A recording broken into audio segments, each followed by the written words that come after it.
경기도 비상기획 담당관 이영조입니다. 지금부터 통일경제특구법 제정 필요성 및 조성 방안 토론회를 시작하겠습니다. 먼저 국민의례가 있겠습니다. 정면 단상위의 국기를 향해 서주시기 바랍니다. 국기에 대하여 경례.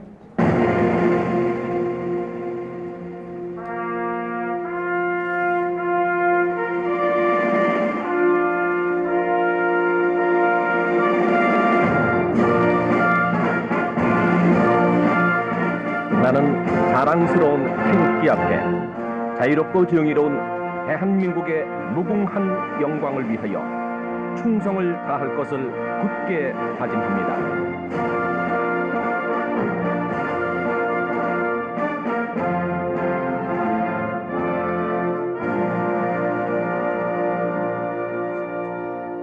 바로 모두 자리에 앉아 주시기 바랍니다.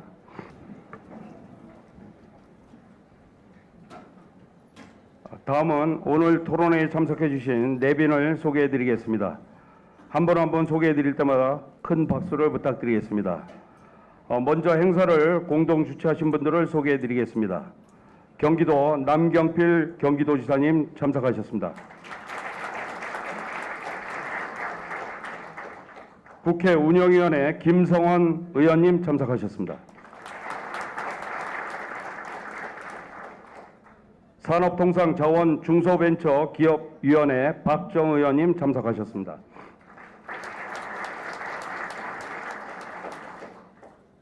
국토교통위원회 윤우덕 의원님 참석하셨습니다. 행정안전위원회 홍철호 의원님 참석하셨습니다.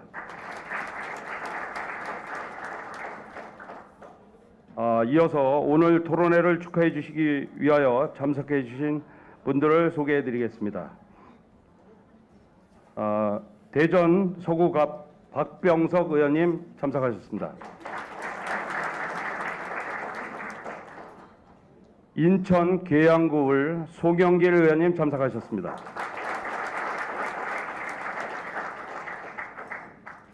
인천 계양갑 유동수 의원님 참석하셨습니다. 서울 강북갑 정양석 의원님 참석하셨습니다. 대구 달서울 윤재옥 의원님 참석하셨습니다. 전 광명시 양기대 시장님 참석하셨습니다.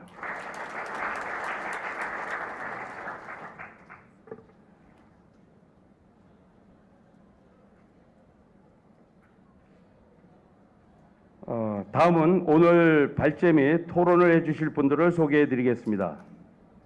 먼저 사회를 맡아주실 서강대학교 김영수 교수님 참석하셨습니다.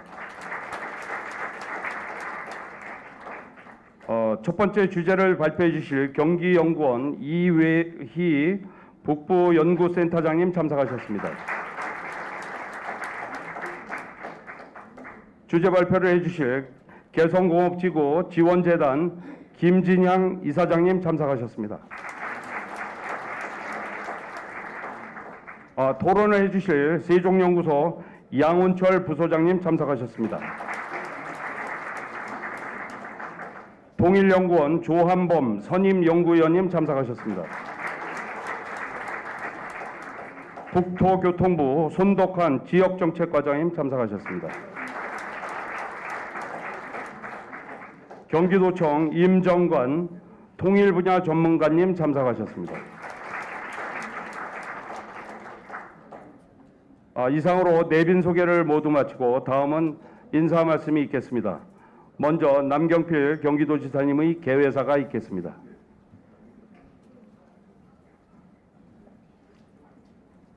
네, 반갑습니다. 통일경제특구법 제정을 위한 국회 토론회를 이렇게 오늘 성대하게 열게 된 것을 아주 기쁘게 생각합니다. 오늘 토론회를 함께 개최해 주시는 우리 국회 예산결산특별위원회 위원이신 우리 김성원 의원님 감사의 말씀드립니다. 또 이 파주 출신이시면서 산업통상자원 중소벤처위원회 위원이신 우리 박정 위원님 오늘 이렇게 또 함께해 주셨습니다. 예산 특별 간사 맡으셨고 정말 많은 예산을 지난해 경기도에 듬뿍 안겨주시는데 우리 김성원 의원님과 함께 노력해 주신, 특히 간사로서 노력해 주신 윤우덕 의원님 함께 참석해 주신 것 감사의 말씀 드립니다. 또 홍철호 의원님 예결위원이시고 오늘 보니까 홍철호 의원님 계보 의원님들이 여러분 참석을 하셨습니다. 오늘 이렇게 함께 공동 개최해 주신 김성원 의원님, 박정 의원님, 윤우덕 의원님, 홍철호 의원님께 감사의 말씀을 드립니다. 또 오늘 이 자리에 많은 관심을 가져 주시러 참석해 주신 우리 박병석 전 국회 부의장님, 또 송영길 전 인천시장님 겸 우리 국회의원님, 또 굳이 홍철호 의원님의 계보임을 자처하시는 윤재옥, 정양선 두 분의 국회의원님 감사의 말씀을 드립니다. 접경 지역이 아닌 곳의 의원님들이 이렇게 참석해 주시는 것이 저희한테 큰 힘이 됩니다. 진심 어린 감사. 서울에서 또 이 경북, 대구 경북에서 이렇게 참석을 해주신 것은 저에게 큰 힘이 되고, 대전에서 또 이렇게 지역구가 다름에도 불구하고 참석해 주신 것이 저희에게 큰 힘이 된다는 말씀 드리고요. 또 양기대 광면 시장님 요즘 저하고 결선에서 부딪히려고 서로 노력하고 있는데 좋은 결과 얻으시기를 기대합니다. 또 오늘 이 김영수 교수님께서 사회를 맡으시고, 김진양 이사장님, 이희희 우리 센터장님, 또 이 조한범 위원님, 양운철 부소장님, 손덕환 과장님, 임정관 주무관님, 이렇게 여러분들이 이 토론에 참여해 주시면서 오늘 좋은 그 인사이트와 또 정책 방향들을 만들어 주시길 부탁을 드립니다. 너무나 잘 아시지만 현재 통일경제특구법이 6건이 국회에 계류 중인데 우리 도 소속 국회의원님 발의가 5건입니다. 17대 국회부터 여러 차례 발의가 됐는데 이게 그냥 잘 안 되고 폐기되고 했는데 이제 이 필요성을 공감하고 이것이 필요한 상황으로 점점 한반도의 긴장 완화 국면에서 가능성이 열리고 있지 않나 생각을 합니다. 최근 한반도의 평화의 꽃이 피어날 가능성이 있다 할 정도로 봄바람이 불고 있습니다. 물론 봄바람이 불 때 갑작스러운 온도 변화에 감기에 걸리지 않도록 하는 정말 각별한 착실한 준비가 필요한 때인데요. 이러한 때에 오늘과 같은 이 토론회가 열려서 통일경제특구법의 제정 필요성과 조성 방안에 대한 튼튼한 이 토론을 하게 된 것을 다시 한번 기쁘게 생각하고, 오늘 토론에서 도출된 좋은 의견들, 이런 것들은 저희 경기도가 국회와 협력해서 현실화될 수 있도록 최선을 다하겠습니다. 감사합니다.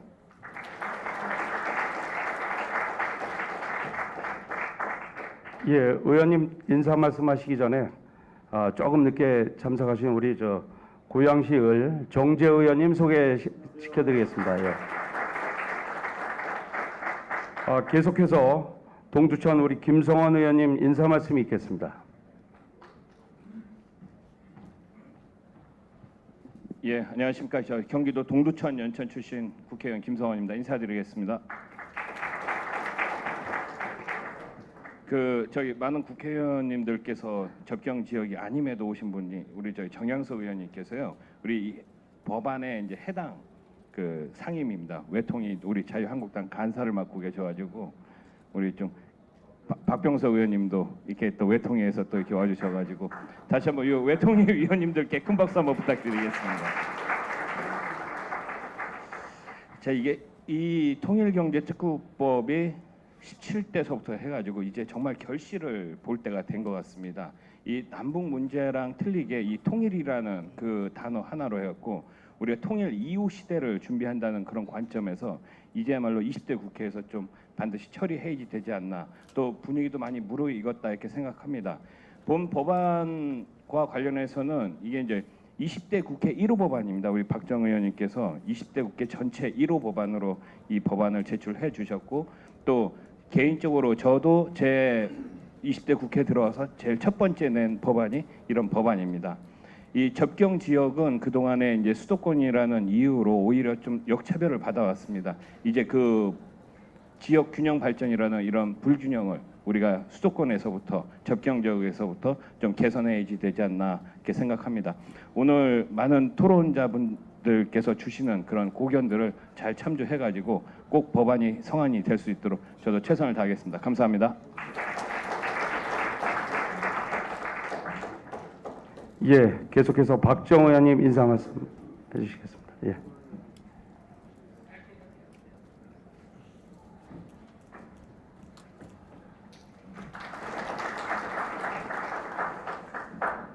반갑습니다. 경기 파주시을 출신 국회의원 박정입니다. 오늘 이렇게 많은 분들과 통일경제특구에 대한 이야기를 나누게 돼서 정말로 기쁘게 생각합니다. 이번 토론회는 2월 5일 날 진행했던 통일부와 함께 했었습니다. 통일경제특구법 제정 및 특구 추진 방향이라는 토론회 연장선상에 있습니다. 많은 분들이 관심을 모으고 힘을 결집해 주신다는 점에서 정말 감사의 말씀드리겠습니다. 먼저 접경지역 발전 그리고 새로운 대한민국의 미래비전이라는 공통의 이유로 통일경제특구법을 각각 대표 발의하시고 토론회를 공동 주최해 주신 우리 김상원 의원님, 홍철호 의원님 그리고 윤우덕 의원님께 먼저 감사를 드리고요. 또 바쁜 시간에도 참석해 주신 박병석 부의장님 그리고 우리 송영길 북방경제협력위원회 위원장님 그리고 또 유동수 의원님, 정재호 의원님 단영하신 정향석 의원님 정말 중요하신데 제가 따로 찾아뵙고 또 인사 올려야겠습니다. 그리고 윤재호 의원님 다 이렇게 한 분 한 분 정말 감사드리겠습니다. 그리고 무엇보다도 이렇게 우리 토론회를 함께 준비해 주시고 1년 전부터 늘 관심 가져주신 우리 남경필 경기도지사님께 특별한 감사를 드리겠습니다. 또 우리 그 양기대 시장님도 전 시장님이시죠. 요즘 열심히 활동하고 계신데 좋은 결과 있기를 기대하겠습니다. 그리고 또 경기도 도청에서 그동안 많은 노력을 경주해 주셨습니다. 감사한다는 말씀 드리고요. 또 오늘 토론을 진행해 주실 우리 사회자분 그리고 발제자님 그리고 토론자님들 감사드리겠다는 말씀 드리겠습니다. 지난 10여 년간 얼어붙었던 남북 관계가 새로운 변화를 맞이하고 있습니다. 서로 겨누었던 총을 잠시 놓고 평화를 이제 이야기하고 있습니다. 이제 대한민국이 한반도 미래를 책임지는 운전석에 앉았습니다. 개인적으로는 판문점, 임진각, 제3 땅굴 등을 지역구로 두고 있어서 분단의 아픔과 현실을 누구보다도 뼈저리게 느끼고 있는 의원으로서 가슴이 벅차오릅니다. 저는 앞으로 다가올 4월 남북 정상회담과 5월 북미 정상회담이 한반도와 동북아를 넘어서 세계 모든 지역에 평화의 바람을 불러일으킬 거라는 확신을 합니다. 남경필 지사님 말씀하신 것처럼 감기 조심하면서 조심조심 가야 될 필요도 있다고 생각합니다. 이런 분위기 속에서 남북관계 개선의 새로운 원동력이 될 통일경제특구에 대한 토론회를 개최하게 되어 정말 뜻깊게 생각합니다. 남과 북이 평화를 이야기하면서 국내적으로는 접경 지역의 오랜 수건 사업인 통일경제특구에 대한 논의가 더욱 활발하게 진행되고 있습니다. 잘 아시다시피 통일경제특구법은 17대 국회부터 시작되어서 많은 여야를 넘어서 많은 분들이 발의해 주셨지만 그동안 아이디어 차원에서만 머물러야 했던 것도 사실입니다. 하지만 지금은 그 어느 때보다도 많은 논의가 진행되었고 특구와 관련된 재반 상황에 대한 논의로까지 성숙되면서 법안 통과가 현실화되고 있습니다. 그래서 한편으로는 어깨가 더욱 무겁기도 합니다. 법안을 발의해 주신 의원님들, 경기도, 통일부, 국토부 등 함께하는 모든 분들과 정부 부처도 같은 생각이라 믿습니다. 지난 대통령 선거 당시 후보였던 문재인 대통령께서는 통일경제특구 조성을 굳게 약속하셨습니다. 14 정상선언이 만든 참여정부의 꿈이자 저 문재인의 꿈이라고 밝히시기도 했습니다. 이후 국정기획자문위원회가 100대 국정과제로 선정해서 한 걸음 더 나아가는 것을 보면서 이 기회는 다시는 오지 않을 소중한 기회라고 확신했습니다. 우리 접경지는 통일경제특구를 시작으로 그동안 소외받았던 서러움을 극복할 수 있을 것입니다. 이제 문재인 정부 핵심 과제인 한반도 신경제 지도의 한 축으로 접경지역 평화벨트가 그려졌습니다. 통일경제특구는 북방경제협력의 전진기지로서 중국의 신동북진흥정책, 러시아의 신동방정책과 이어지는 미래비전을 담게 될 것입니다. 오늘 토론회는 정말 중요한 시간입니다. 다시 한번 함께해 주신 모든 분들께 감사드리며 토론 내용이 법안 통과 과정에서 잘 반영될 수 있도록 앞으로도 최선을 다하겠습니다. 고맙습니다.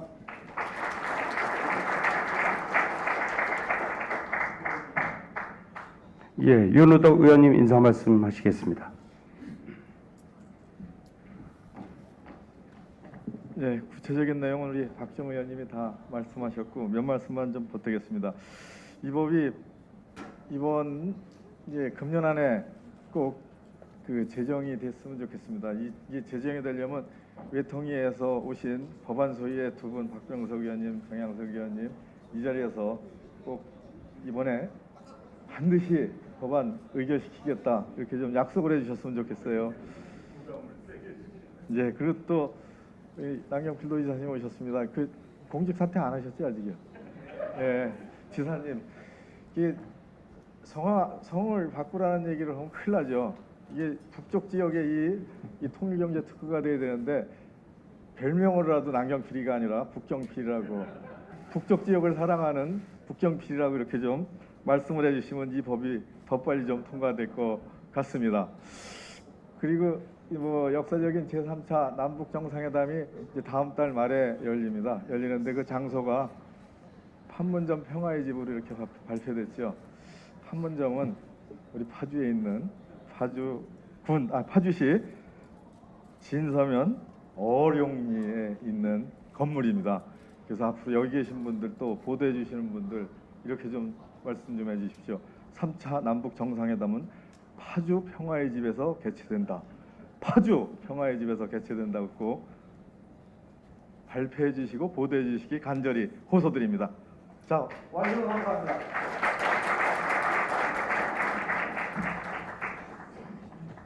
예, 홍철호 의원님께서 인사 말씀하시겠습니다. 예, 반갑고 고맙습니다. 저도 국회에서 법을 하고 있는데요. 없애야 될 법이 있고요. 있으나 마나한 법이 있고요. 꼭 있어야 될 법이 있습니다. 이겁니다. 도와주시기 바랍니다.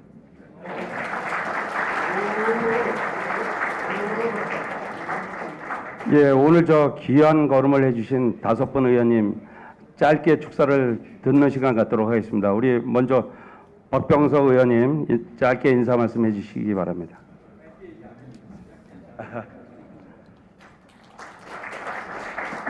예, 어디 가서 얘기할 때 짧게 하라 그럴 때가 제일 부담됩니다. 우리 남경필 지사님 그냥 여전하시네요. 유머도 넘기시고. 사실 이 법 통과시키는데 우리 송영길 북방경제협력위원장의 협력이 아주 대단히 중요합니다. 그리고 인천도 있고 우리 송영길 북방경제협력위원장께도 박수 한번 보내겠습니다. 예, 이 통일경제특구의 문제는 접경 지역의 문제만도 아니고 경기도 지역의 문제만도 아닙니다. 제가 속한 대전시의 문제이기도 하고 우리 대한민국을 넘어서 한반도 전체의 문제이라고 생각합니다. 깊은 문제인식과 중요성을 동감하면서 앞으로 여러분과 함께하겠습니다. 축하드립니다. 저는 예결위 간사인 윤우덕 그리고 경제특구 전도사인 박정 의원님 계보입니다. 예, 송영길 의원님 한 말씀 해주십시오. 예.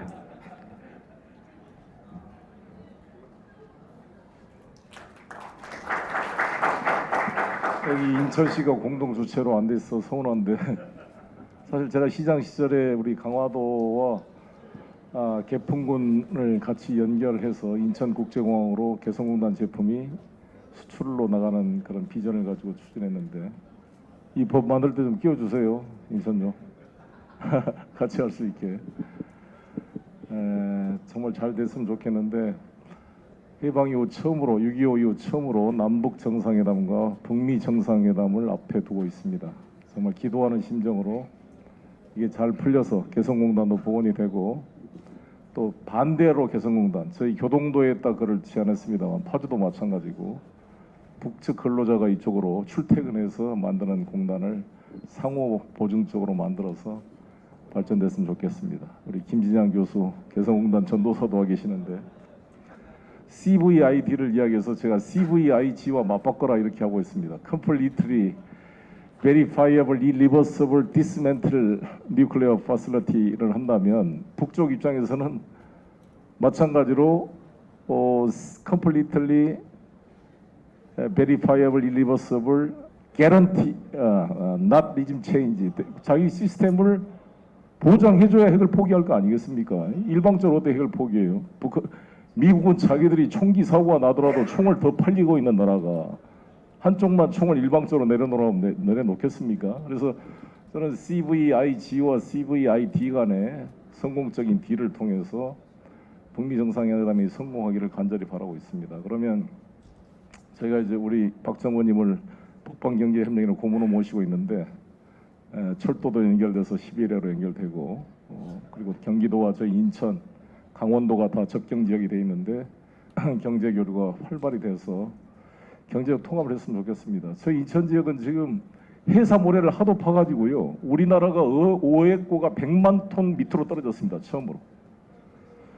그런데 이 모래를 안 파내면은 건설이 안 되니까 건교부 쪽은 해사 모래 채취를 허가해달라고 난리고 저희 해수부나 저희 쪽에서는 이거 해사 모래를 파가버리면 고기들이 산란할 장소가 없어가지고 바다 밑이 지금 사막화되고 있습니다. 그런데 북은 지금 모래를 파내야 되거든요. 모래가 하도 많이 쌓여가지고. 그래서 남북이 교류해야 사실 이런 작은 거지만 다 서로 사는 건데 너무 안타까운 일입니다. 빨리 이게 드디어 실현이 될 수 있도록 함께 힘을 모았으면 좋겠고 이 특별법 제정에 저희 우리 인천 강화도하고 백령도를 꼭 끼워주세요. 같이 추진에 협력하도록 하겠습니다. 감사합니다. 예, 정양석 의원님 축하 말씀해 주시겠습니다.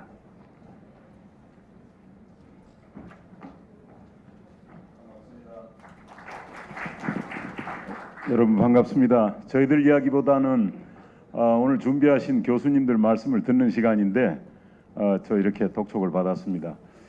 박정 의원님께서 당이 다른 저에게 여러 차례 연락이 왔습니다. 이 법안을 다루는 외통위 법안심사위원으로서 설명을 하겠다고. 저는 동료 의원끼리 이렇게 그 법에 대해서 더군다나 정당이 다른 저에게 설명하시겠다고 오시는 의원 제가 처음 봤습니다. 그래서 오늘 금요일 오후 지역에 가 있어야 됨에도 불구하고 이 토론에 참여했습니다. 보니까 그 모처럼 통일 분위기가 좋아지는 시점에 여야가 이렇게 협치를 통해서 이런 법을 공청회를 하는 걸 보고 정말 보기 좋다 이런 생각이 듭니다. 보면서 한 가지 더 욕심나는 게 있습니다. 통일을 만드는 과정에도 여야가 좀 같이 했으면 좋겠다. 대북관계 여러 가지 또 북한의 문제에 대해서 여야 간의 온도차가 좀 많습니다. 아마 북한에 대한 두려움 때문이기도 하겠지만 우리 국민들이 여야의 온도차 때문에 더 걱정하는 게 아닌가 이런 생각이 듭니다. 그러기 위해서는 여당이 잘해야 됩니다. 야당 정보 없습니다. 이 협치하듯이 정말 통일 과정에도 여야가 함께하는 그런 계기가 오늘 토론을 통해서 시작됐으면 좋겠습니다. 감사합니다. 예, 정재 의원님께서 축사해 주시겠습니다. 예, 정재 의원입니다. 여러분 혹시 지명 중에 고파라고 들어보셨습니까? 고파. 예, 처음 들으시죠? 예, 고향 파주입니다. 이게 사실상 파주가 땅이 제일 넓게 먹을 것 같은데 이 법이 되면 격부를 좀 쪄야 될 것 같고요. 고물도 좀 떨어질 것 같고 해서 왔다는 농담의 말씀을 좀 드립니다. 고향 파주 지역은 늘 고파 그러면서 뭐 배가 고픈지 뭐가 고픈지 몰라도 같이 움직이고 있고요. 그래서 기대가 큽니다. 저도 북방경제협력위원회 송영길 위원장 모시고 특별고문 우리 박정희 의원하고 같이 하고 있습니다. 거대 담론적 필요성은 요 자료에도 나오고 앞에 또 선배 의원님들께서 다 말씀하셨으니까 꼭 돼야 됩니다.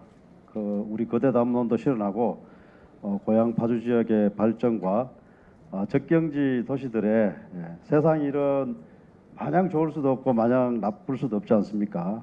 이제는 접경지로 기운이 몰리고 있는 것 같습니다. 우리 고향 지역에도 공을 좀 떨어 주시기 바랍니다. 감사합니다. 예, 유동수 의원님 축하 말씀해 주시겠습니다. 예, 그럼 마지막으로 광명시 전 양기대 시장님 한 말씀 해주시겠습니다.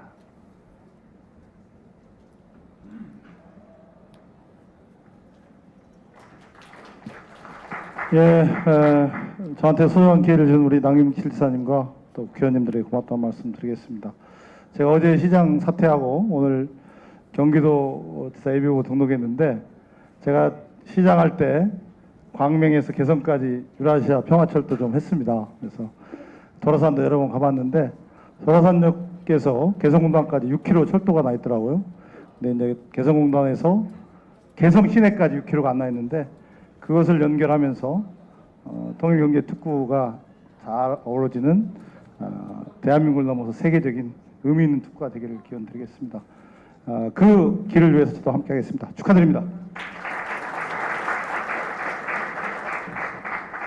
이상으로 통일경제특구법 제정을 위한 토론회 개식을 모두 마치겠습니다. 본 토론회에 들어가기 전에 기념 촬영이 있겠습니다. 참여하신 내빈과 발표자 및 토론자께서는 잠시 단상으로 올라와 주시기 바랍니다.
지금부터 본 토론회를 시작하도록 하겠습니다. 다음은 주제 발표 시간이 되겠습니다. 먼저 경기도 통일경제특구 기본구상이라는 주제로 경기연구원 이외희 북부연구센터장님의 주제 발표가 있겠습니다.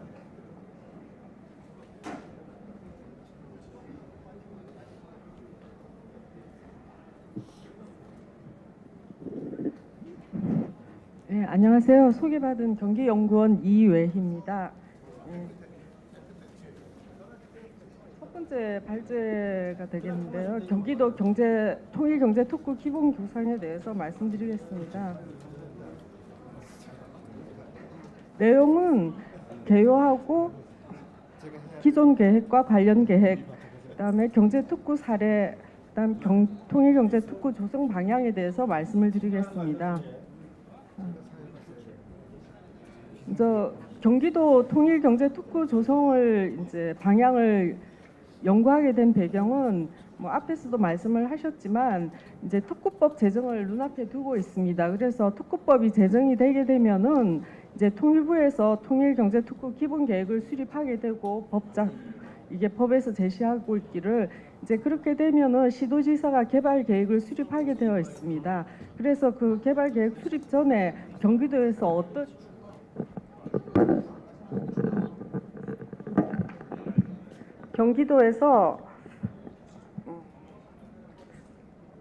어떻게 이제 개발 계획을 수립을 해야 될지, 어느 지역에 해야 될지, 어떤 규모로 해야 될지, 어떤 기능을 담아야 될지 이제 개발 계획을 수립하기 전에 이제 하나의 구상안을 마련하는 것이 되겠습니다. 그래서 하나의 준비 단계라고 보면 되고요.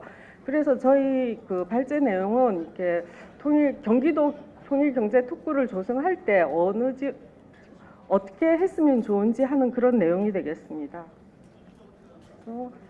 뭐 기존에도 많은 계획들이 있었습니다. 2000년 개성공단이 이제 계획되고 준비되면서부터 시작을 해서 이제 그 2009년 제 3차 지역발전위원회에서 4대 벨트라고 해서 서해안, 남해안, 동해안 그리고 접경지역까지 벨트 구상을 했습니다. 그 구상에서 이제 남북 접경지역 기본 구상안을 제시하게 되었는데 거기에서도 이제 평화에 대한 그런 특구에 대한 이야기가 있었습니다. 그리고 이제 구체적으로는 2011년 통일경제특구 기본 구상안이라고 국가에서 국회에 제출한 구상안이 있습니다. 보시면은 내용도 지금의 그 한반도 신경제 구상이랑 거의 비슷한 개념으로 이제 계획을 수립을 하였습니다. 그래서 경기도 같은 경우에도 계획을 수립하면서 이제 접경 지역에 대해서는 통일경제특구라든지 DMZ 생태벨트 조성이라든지 계획이 계속 제기되었습니다. 2012년에 수립한 경기도 종합계획에서도 그러한 내용이 들어있고요. 그다음에 통일경제특구를 이제 1단계, 2단계 해서 조성을 했으면 좋겠다. DMZ 평화생태벨트를 조성을 했으면 좋겠다는 그런 의견이 담겨져 있고요. 2015년에 수립한 경기비전 2040에서도 이제 하나의 시나리오로서 남북 경제통합 특별지대를 조성하자. 그러기 위해서 이제 어떤 계획을 했으면 좋겠는지 제안한 것이 되겠고, 2017년 최근에 뭐 요건 조그만 단지이긴 하지만 개성공단 지원 물류단지를 파주시에 하나의 조성하자는 사업 계획이 발표되었습니다. 이렇게 이제 국가하고 경기도의 계획들이 제시되었고, 그다음에 접경 지역에 있는 시군들도 각 시군 나름대로 계획을 제안하고 있습니다. 보시다시피 파주, 고양, 연천, 인천, 김포, 철원에서 각각 나름대로의 통일경제특구로서의 그러한 계획을 제안하고 있습니다. 그러면은 경기도의 통일경제특구는 어느 지역에 어떻게 조성을 해야 될지 하는 그러한 개념적인 내용을 정리한 것이 되겠습니다. 그래서 관련 계획을 보면은 최근에 한반도 신경제지도 구상 다 아시다시피 이제 그 내용과 특히 관련이 있고, 이제 신경제지도 구상에서 한동해 벨트, 한항해 벨트, 접경지역 평화 벨트라고 해서 이제 이러한 세 개 벨트를 중심으로 해서 하나의 남북한의 경제 공동체를 형성하자는 그런 내용이 되겠습니다. 그러한 내용 중에서 경기도 같은 경우에는 환항해 경제벨트와 접경지역 평화벨트에 이제 속한다고 볼 수가 있겠습니다. 그리고 이제 국가의 개발축을 한반도 전체로 놓고 봤을 때 어느 지역을 했으면 좋을지를 가지고 이제 살펴보았습니다. 그래서 국가기관 교통망이라고 했는데 한국교통연구원에서 이제 크게 5개 축을 제시했습니다.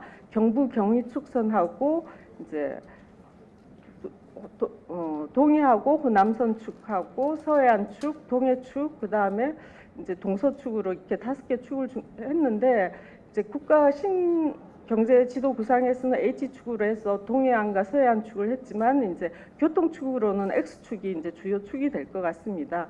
그리고 이제 북한의 교통망 계획을 보게 되면 철도망이 이제 보시면은 남북으로 연결이 되어 있고 그다음에 고속도로 같은 경우에는 이제 기존의 고속도로를 보고 이제 나중에 이렇게 통일이 되든지 할 때 어떤 단계로 계획이 이루어져야 될지를 한번 살펴본 것이 되겠습니다. 그래서 1단계는 문산, 개성, 평양, 신의주, 2단계는 김포, 해주, 남포, 평양, 3단계는 전곡, 원산, 청진, 나선 순으로 이제 개발이 필요하다고 도로교통연구원에서 제시한 내용이 되겠습니다.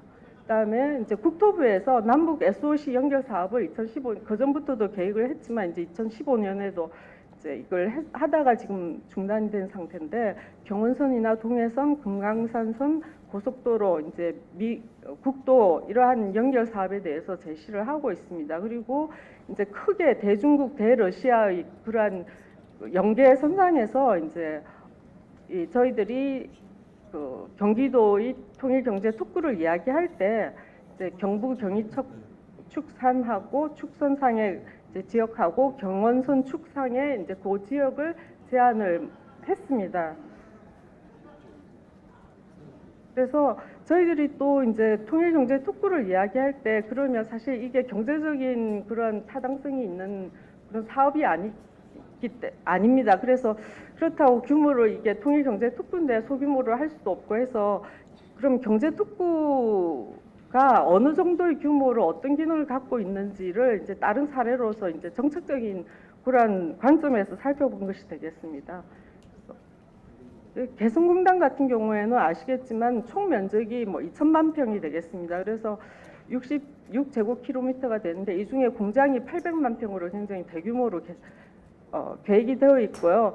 이제 1단계로 공단이 이제 100만 평 정도가 지금 이제 개발된 곳이 1단계 지역이 되겠습니다. 그래서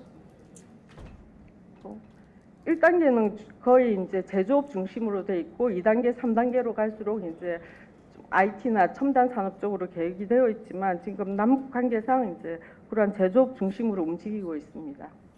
그리고 국내 경제 자유구역 같은 경우에도 청라, 영종, 이제 송도, 신도시 이게 전체가 경제 자유구역인데 이 전체는 132제곱킬로미터 정도가 되어서 규모가 뭐 거의 2천만 평 가깝지만 이제 청라 국제도시 같은 경우에도 17.8제곱킬로미터로 굉장히 규모가 큽니다. 그리고 부산 명지지구 황해 경제자유구역 같은 경우에도 합하면은 약 130만 평이 되고 해서 이제 그런 규모를 볼 수가 있고요. 기능들은 각각 지역 특성에 맞게 이제 대안되고 있습니다. 그리고 북한 경제개발구 같은 경우에도 이제 국가 차원의 개발구인 특구 같은 경우에는 굉장히 큰 규모로 계획을 하고 있습니다. 신의주는 132제곱킬로미터, 그나마 황금평하고 위화도가 좀 작은데 이제 합해서 28제곱미터로 하고 있고 이제 기능들은 좀 첨단적이고 뭐 무역이나 이런 쪽으로 하고 있고 이제 경제개발구 같은 경우에도 국가급은 좀 더 이제 국가적인 차원의 그런 전략적인 산업을 이제 아닌 경우에는 농업이나 지역 산업을 제한을 하고 있습니다. 그래서 경제개발구로 갈수록 이제 지방으로 갈수록 규모는 작게 계획을 하고 있고요. 중국 같은 경우에도 뭐 아시겠지만 이제 굉장히 큰 규모로 이제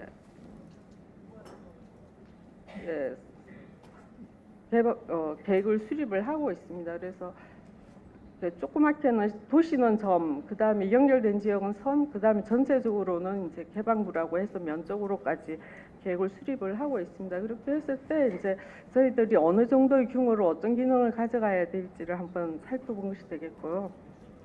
그다음 조성 방향으로는 이제 통일경제 특구의 역할을 이제 경기도 차원에서 이제 정리를 했습니다. 그래서 경의축 같은 경우에는 이제 지금 개성공단과 북한 서해안 그리고 남한의 이쪽 서해안 지역을 연결을 해서 경제나 산업 그다음 나아가서는 대중국으로 이제 연계될 수 있도록 하고 경원축 같은 경우에는 경기도의 연천, 동두천, 양주, 포천, 의정부까지 연결이 될 수 있겠습니다. 그래서 그러한 지역들은 기존의 뭐 관광, 물류라든지 에너지 산업, 농업 중심으로 해서 이제 러시아까지 연계할 수 있도록 제안을 한 것이 되겠습니다.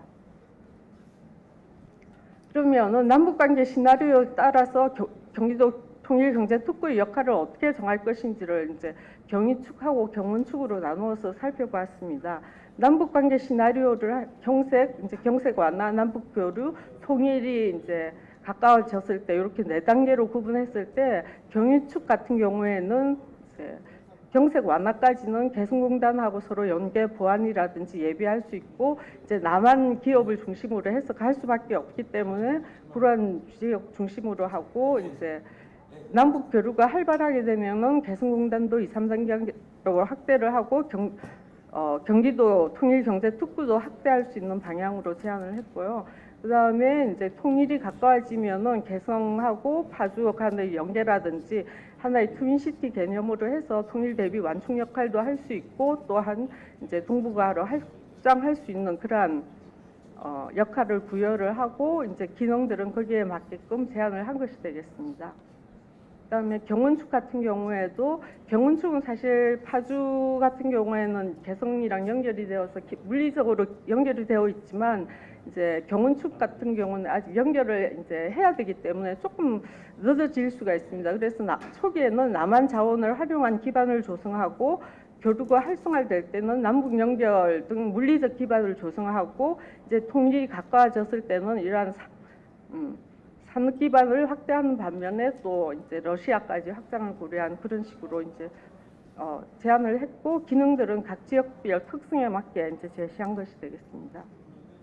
그래서 저희들이 이제 통일경제특구를 하면서 일단 산업하고 관광 측면을 조금 이제 가시적으로 논의를 했습니다. 그래서 그런 내용이 되겠는데 지금 구체적인 요약된 것을 말씀드리면은 경유축 산업업종하고 경운축 산업업종하고를 이제 어떤 북한 경제특구 내 산업과의 연계성, 문재인 정부 남북 경업 정책과의 연계성, 그다음에 개성공단 여기에는 경운축 러시아 관계, 그다음에 지역 경위권, 경원권, 지역 산업과의 연계성을 이제 고려를 해서 이제 업종을 제한한 것이 되겠습니다. 그래서 앞에서도 말씀드렸지만 경위축 같은 경우에는 비즈니스 특구의 성격을 하고 좀 고차원의 그러한 첨단 산업이라든지 이런 쪽으로 가고 이제 경원축 같은 경우에는 관광, 농축, 산물 이제 그다음 물류 유통 러시아와 연계됐을 때 에너지 산업 쪽으로 해서 제안을 한 것이 되겠습니다.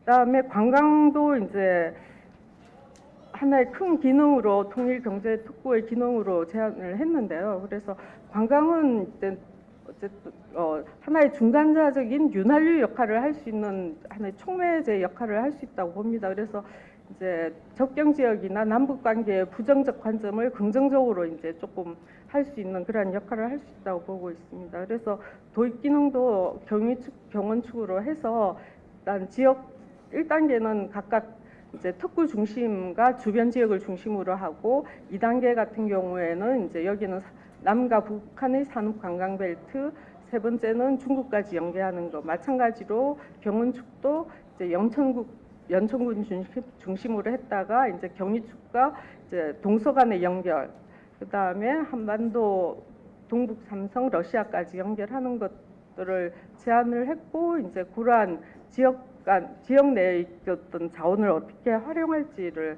이제 제시한 것이 되겠습니다. 그다음에 그럼 통일경제특구를 어디에 어떻게 지정을 할 것이냐가 사실 어떻게 보면 가장 큰 지역에서는 관심일 텐데 이제 통합법안에서 특구 지역 선정 기준을 제시하고 있습니다. 그리고 특구 지역에 대해서 어느 지역을 지정을 해야 될지도 북한 인접 지역이라고 이제 제시를 하고 있습니다. 그래서 어떻게 보면은 북한 인접 지역 시군이 될 것이고 특구 지역을 선정을 할 때 이러한 기능들을 이러한 이제 내용을 고려를 해서 지역을 선정을 해야 될 것입니다. 그래서 이제 분류해서 나눈 것이 남북 관계의 상징성이라든지 북한 경제와의 연계성, 폐쇄를 고려한 입지, 그다음에 내외국인 투자 유치 가능성, 기반 시설 및 개발 비용 통일 대비 지역으로 해서 이 두 지역에 이제 선정하는 것을 정리했고요. 그다음에 특구가 이렇게 이제 조성된 지역이 선정이 되든지 하면은 이제 어떻게 사업 추진이 되는지 말씀을 드리면은 통일경제특구법에서는 이제 특구로 지정이 되면은 일단 통합법안에서 지금 완전히 결정된 건 아니지만 국가산업단지나 산업단지, 관광단지, 택지개발, 도시개발 사업이 지정의 효과가 있기 때문에 이제 통일경제특구를 지정하게 되면 이러한 의제 처리가 되고 이제 각각 단지 성격에 따라서 이제 요 개별법으로 또 시행을 할 수가 있겠습니다. 그래서 기본 계획은 뭐 처음에도 모두에도 말씀드렸지만 통일부 장관이 수립을 하게 되고 이제 그 다음부터 시도지사가 개발 계획을 수립하고 이제 개발 사업자 사업 시행자를 지정하는 게 이제 시도지사가 되기 때문에 어쨌든 시군이 같이 시도랑 같이 연계해서 작업을 할 수밖에 없는 그런 구조로 되어 있습니다. 그래서 간략하게 경기도는 어떻게 생각하고 있는지 어떤 방향으로 나가고 있는지를 말씀드렸습니다.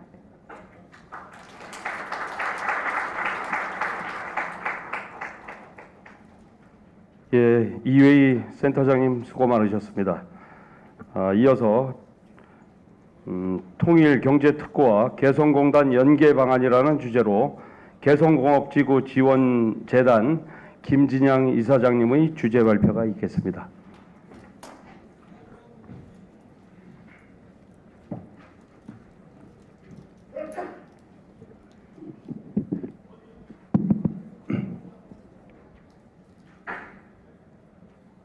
네, 반갑습니다. 개성공업지구 지원재단 김진양입니다. 반갑습니다. 오늘은 통일경제특구법 필요성 관련된 이야기들을 한다고 들었지만 사실은 많이 좀 늦었다는 생각을 지울 수가 없네요. 통일경제특구 여기서 주요 개념으로 나온 통일경제에 대해서 먼저 개념 정의를 좀 해볼 필요가 있을 것 같습니다. 통일경제. 통일경제의 반대 개념은 뭘까요? 분단경제죠. 지금 우리는 분단경제를 살아가고 있습니다. 무슨 말씀 드리고 싶냐?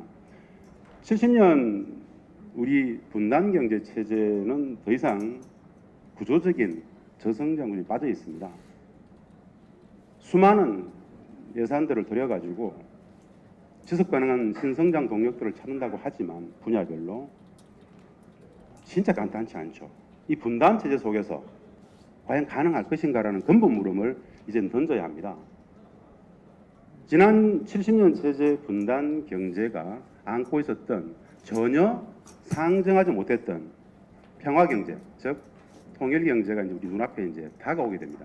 저는 지난 70년의 분단 경제가 사실은 숨기고 있었던 엄청난 가능성들을 평화 경제에서 봅니다. 왜? 어떻게 보느냐? 어떻게 확신하느냐? 우리는 해봤습니다. 실정적이고 체험적인 사례를 가지고 해봤어요. 그게 뭐냐? 개성공단이었습니다. 개성공단은 이미 남과 북이 기합의해서 14년간 실정적으로 체험적으로 돌려봤습니다. 우리 남측이 아닌 북측의 개성 지역이었지만 불과 전체 2천만 평 중에 40분의 1밖에 안 되는 1당의 100만 평 속에서도 38%에만 공장이 가동되었지만 그것이 실질적으로 어떤 정도의 경제적 파급 효과가 있었는지는 우리는 해봤어요. 그런데 진짜 슬픈 것은 아무도 모릅니다. 개성공단의 경제적 가치가 어떤지를 몰라요. 왜 모르느냐? 이야기하지 않았습니다. 분단체제는 개성공단의 경제적 가치를 공유하지 않았습니다. 왜 그랬을까요? 경제적 가치, 안보적 가치, 평화의 가치, 통일 문화의 미래적 가치 참으로 어마무시한 곳이었습니다. 근데 아직도 개성공단은 닫힌 지 2년 1개월이 지나고 있습니다. 이런 말씀 먼저 드리고 싶은 거예요. 개성공업지구 지원재단 이사장 노수가 아니라 평화경제를 직접 선언적으로 14년간 해봤던 입장에서는 진짜 엄청난 기회, 엄청난 가능성들을 우리 스스로가 갖고 있더라. 이제 우리 남측에 경기도이든 인천이든 어디든 이제 통일경제 특구를 만들려고 합니다. 이제 그 맹아로서 통일경제 특구 법원이 지금 이제 필요성을 논의하고 있습니다.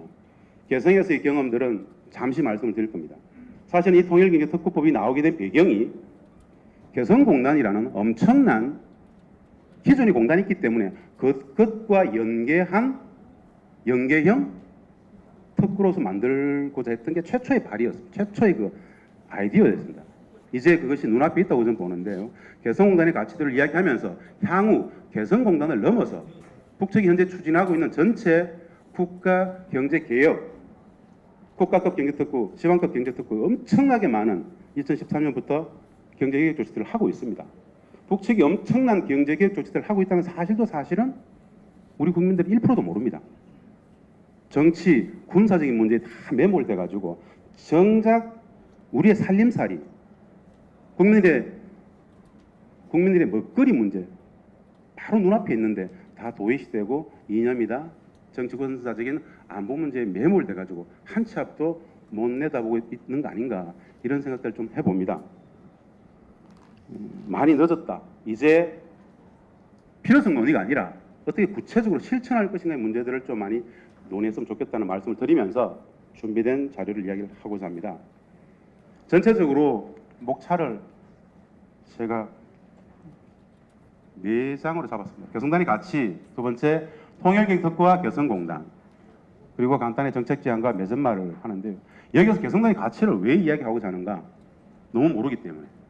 개성공단의 가치를 모르면 통일경특구의 가치를 이야기할 수가 없습니다. 저것에 대한 확신이 있기 때문에 이야기하고자 하는 겁니다. 그리고 저 개성공단을 넘어서 북측 전 지역과의 전면적인 남북 경협을 상정하고 통일경제특구는 준비되어야 됩니다. 개성공단은 2천만 평밖에 안 됩니다.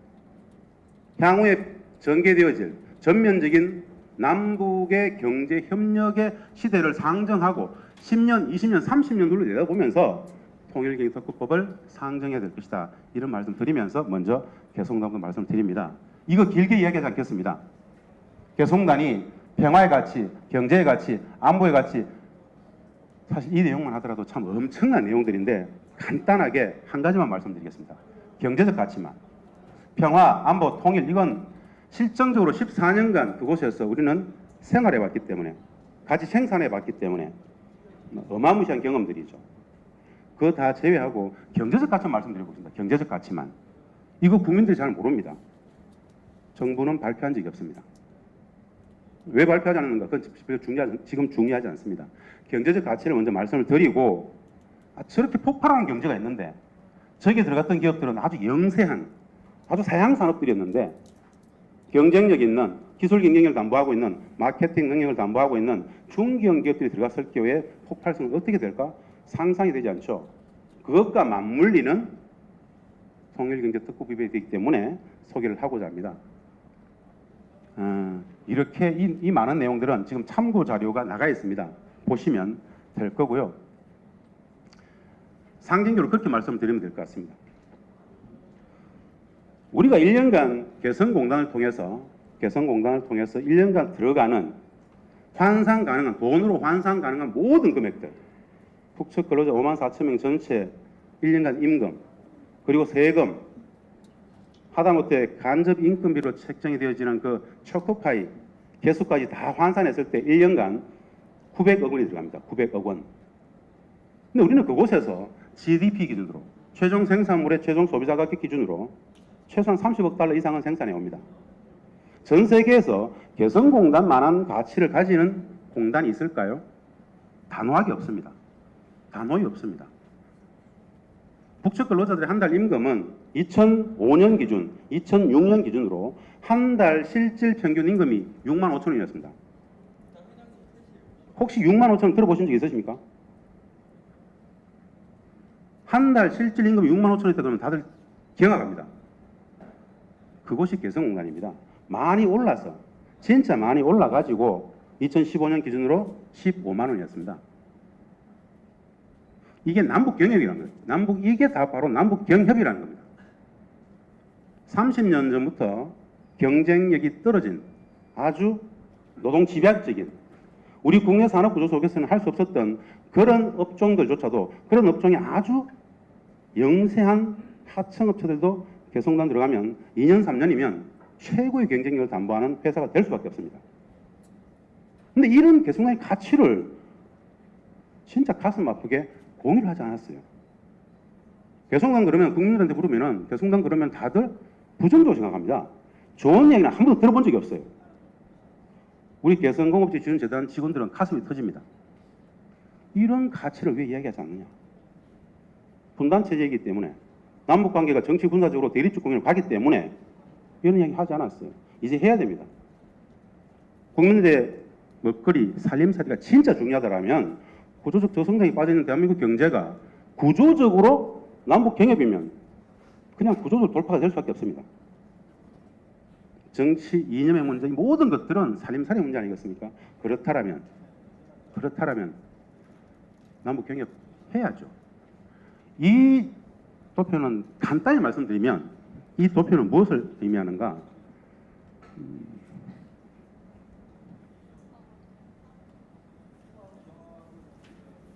동남아에 있어서 가장 경쟁력 있는 대체 공단 내지는 동남아 국가 중에 가장 좀 우리 기업들이 가서 기업하기 좋은 곳으로 따지는 곳이 베트남입니다. 베트남의 한 공단과 개성공단의 비교를 한번 해봤던 실증적인 사례입니다. 이 도표를 하나 만들기 위해서 참으로 많은 데이터를 가지고 실증적으로 대입을 시켜봤습니다. 압도적으로 개성공단의 비교율이 나타납니다. 단순한 예입니다. 부산에 있는 아주 유명한 두 임가공 업체 두 업체가 한 기업은 굉장히 비슷한 기업입니다. 한 기업은 개성 왔고 한 기업은 베트남을 갔습니다. 원래는 베트남 간 기업이 개성공단 온 기업보다 더 크고 더 오랜 역사를 갖고 있었습니다. 그런데 그들이 개성 가고 베트남 가가지고 가장 모범적으로 성장을 했는데 베트남에 간 기업보다 개성 간 기업이 투자 규모는 2분의 1밖에 안 되지만 고용 인원도 근로자 수도 2분의 1밖에 안 되지만 순이익은 베트남 기업보다 4배 이상을 내더라. 이런 실증적 사례들은 사실 우리 개성공단만이 갖고 있습니다. 공유가 안 되죠. 경제적 가치라는 것은 진짜 엄청납니다. 여러 많은 사례들이 있습니다. 그래서 확신에 찬 의도로 이야기를 하죠. 우리는 해봤습니다. 우리는 실정적으로 체험을 해봤어요. 개성공단을 그렇게 14년간 돌려봤습니다. 개성공단은 남과북이 최초로 진행했던 통일경제특구이지 않습니까? 누구도 개성공단을 통일경제특구라고 말은 하지 않았습니다. 그러나 지금 우리가 추진하고자 하는 이 개념이 사실은 개성공단의 통일경제특구죠. 그 통일경제특구를 남측에도 바로 개성공단과 딱 붙여가지고 만들자는 겁니다. 그 시너지 효과를 내자는 게 통일경제특구의 기본 개념입니다. 이 자료들은 그냥 시간상 넘기겠습니다. 이 통일경제특구와 개성공단 말씀드리고 싶은데요. 지금 현재 개성공단 2천만 평이 있습니다. 2천만 평에 1단계 100만 평, 그 100만 평에 38%에만 공장이 들어가 있습니다. 그 38%에 대한 그 기업, 제조업 기업 124개, 영업기업 80개, 약 200개밖에 안 됩니다. 그 연관 협력업체들이 남측에 약 3,800개입니다. 부산에서부터 저 목포까지, 대전에, 대구에, 서울에, 경기에. 저는 가장 기본적으로 통일경제특구를 뭐 이렇게 호리병으로 만들었습니다만은 가장 먼저 아마 연관 협력업체들부터 유치해야 될 것이다 이런 생각을 하는데 통일경제특구와 개성공단 관계를 한번 말씀드려보고 싶습니다. 개념은 이런 겁니다. 이것과 이것을 크게 연결시킨다. 지금은 휴전선으로 DMZ로 묶여있지만 통일경제특구를 만든다라면은 지금은 공단과 특구를 돌아선 새끼를 통해서 왔다 갔다 하겠지만은 20년 후, 10년 후쯤에는 아예 터버릴 수도 있지 않겠습니까? 충분히 저렇게 가능하다고 봅니다. 먼저 현 정부가 추진하고 있는 한반도 신경제지도 구상과 통일경제특구를 먼저 말씀드려보겠습니다. 기존의 현재의 신경제지도 구상은 환황해경제벨트하고 한동해경제벨트, 사실 이것은 십수년 전에 있었던 전략이죠. 거기에 하나가 더 들어온 게 접경적 평화벨트입니다. 이 접경적 평화벨트의 핵심에 그리고 환황해경제벨트의 모서리 가장 접경적인 지금 통일경제특구 지역이 지금 거론이 되고 있습니다. 가장 요충지죠.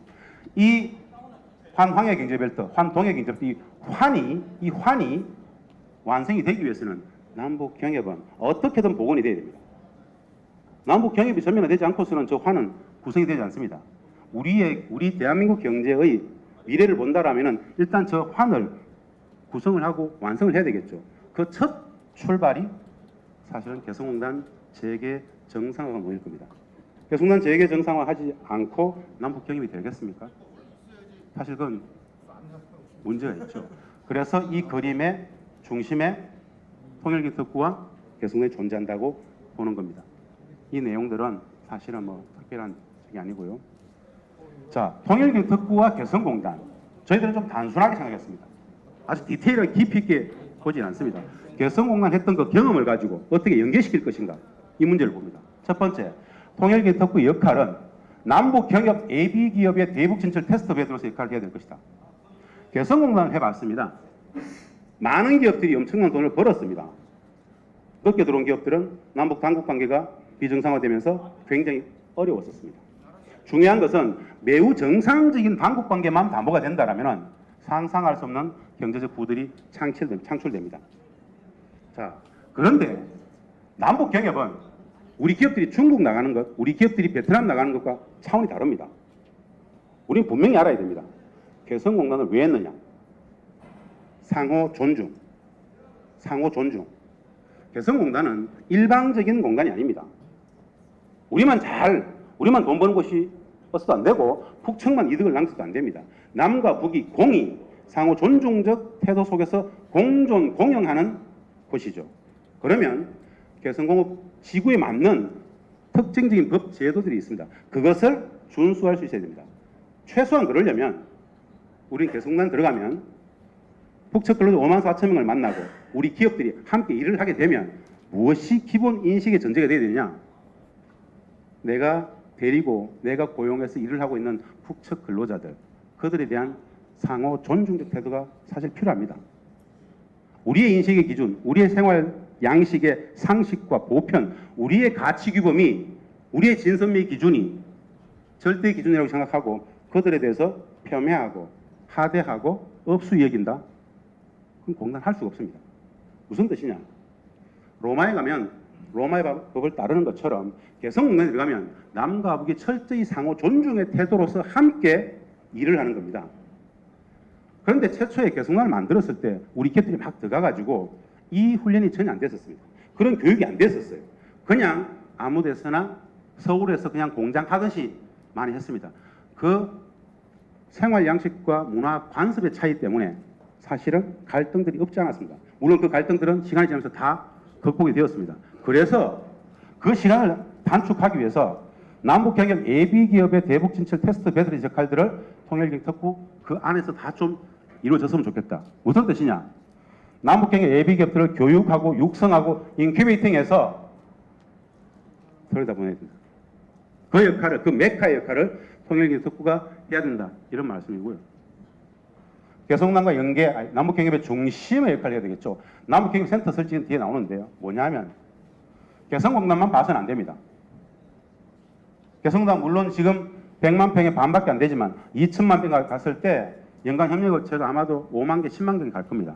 그것도 감당이 안 되겠죠. 그러나 저 통일경 특구에는 개성공단을 넘어서 해주, 남포, 신의주, 함흥, 원산 쭉 이어져 오는 그 20몇 개 국가급 경계 특구들과의 총체적인 법 제도적인 연계성들을 가질 수 있어야 됩니다.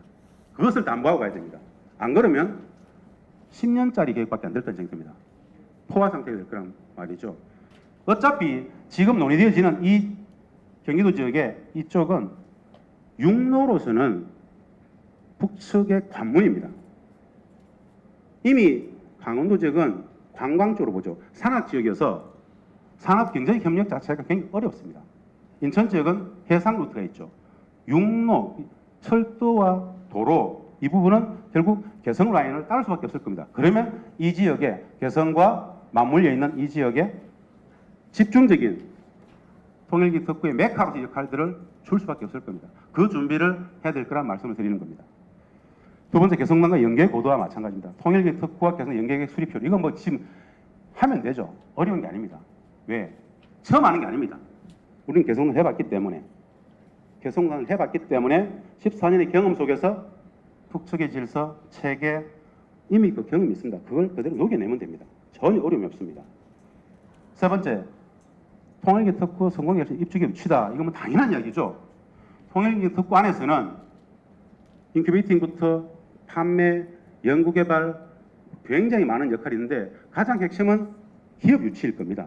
그 기업 유치와 관련해서는 전 별로 어렵게 생각하지 않습니다. 124개 기업에 현재 124개 기업의 협력업체만 3,800개입니다. 개성공단 전체가 2천만 평, 800만 평에 다 돌아가면 약 5천에서 7천 개 정도의 기업들이 들어옵니다. 그 연간 협력업체가 수만 개가 되죠.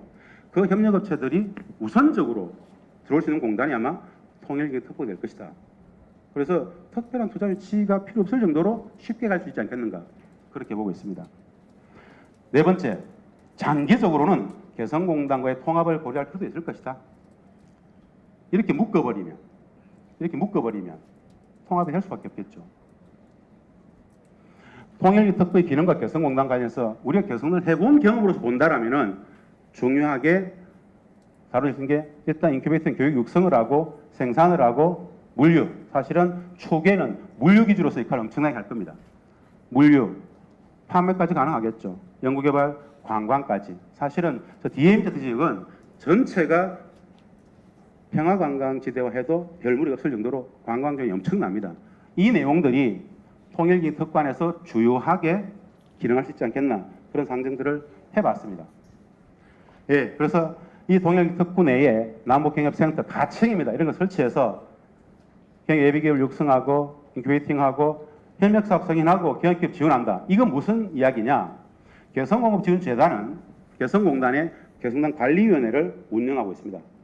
모든 기업들의 창설, 등록, 인허가, 이 모든 것을 관리위원회가 실질적인 개성공단 2천만 평 안에서의 실질적인 정부 역할을 합니다. 그 역할 총괄적인 원스톱 시스템으로서 통일기 특구 안에 만들 수 있겠죠. 남북경협센터의 역할로서 다 담아본 겁니다. 물론 이것은 상상력이 필요합니다. 향후에 통일기 특구가 어떻게 전개되어져 가느냐에 따라서 거기에 맞게끔 조응해서 역할들은 주어질 수도 봅니다. 정책 제안인데요. 예, 과연 업무 협력 체계는 기존 정부 부처, 지자체, 기존의 개성공단과 연결하고 있기 때문에 같이 맞물려서 추진 협의체를 구성할 수 있을 것이다. 투자 조건 조성 및 투자 유치 지원 전략 협의, 통일 특구 기본 계획 수립, 법제도 위비점 보완 건의, 통일 특구 기반 시설 관리 운영 방법, 이 모든 것들을 이 협의체 속에서 논의가 될 수 있지 않겠는가라고 봅니다. 인프라 구축 및 법제도 정비, 이 내용들은 다 기술적인 내용들이지만은 남북기업 육성 및 지원 인프라 구축이 필요하겠죠. 두 번째, 법제도 정비가 필요합니다. 통일기 특구 조성 사업 협력을 위해서는 교류협력부, 교류협력법, 개성공업체 지원에 관한 법령 등 개정이 필수고 좀 따라야 되지 않겠는가, 이런 부분들. 사실 이것은 2016년 11월 홍철원 대표 발의안이라든가 박정희 님께서 지금 발의했던 이 내용들하고 연계시켜서 같이 한번 갖다 놔봤습니다. 저런 논의들은 같이 수반되어야 될 것 같습니다. 예, 지금 현존하는 연관 지자체 협력들도 있을 수 있을 겁니다. 파주시 산업기반과 연결한다라든가 고양시의 통일항구 실리콘밸리, 이런 많은 부분들하고 연계해서 같이 갈 수 있을 것이다. 무궁무진하죠. 사실은 엄청나게 많은 내용들을 담을 수 있을 겁니다. 매점말을 정리를 좀 제안 측면에서 좀 하려고 합니다. 지금까지 제가 말씀드렸던 것은 굉장히 정태적인 분석이고 정태적인 전망입니다.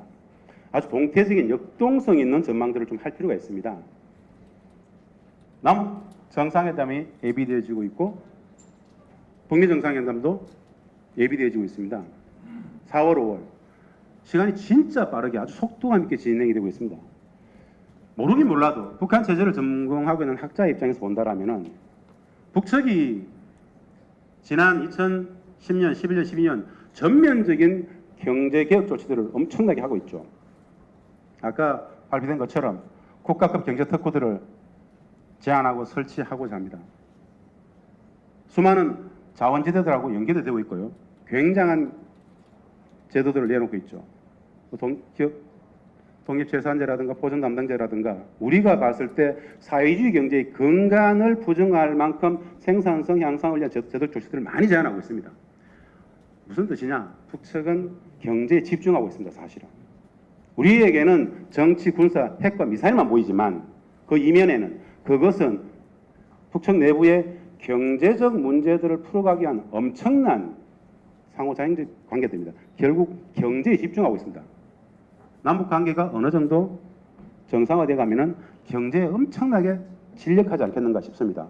이 수많은 특구들을 상정한 통일경제특구법이 준비되었으면 좋겠다는 생각을 합니다. 개성공단만이 아닌 전체적인 전면적인 남북 경협 시대를 상정한 좀 더 20년, 30년 후를 내다보는 통일경제특구법이 되었으면 좋겠다. 이 말씀을 드리면서 제 발제를 마치겠습니다. 이후 토론에서 더 많은 내용들을 이야기할 수 있도록 감사합니다. 고맙습니다. 예, 김진영 이사장님 수고 많으셨습니다. 이상으로 주제 발표를 모두 마치고 종합 토론을 시작하겠습니다. 잠시 단상을 정리하도록 하겠습니다.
사회자 그리고 패널 분들께서는 단상이 이에 있는 책상에 자정해 주시면 감사하겠습니다.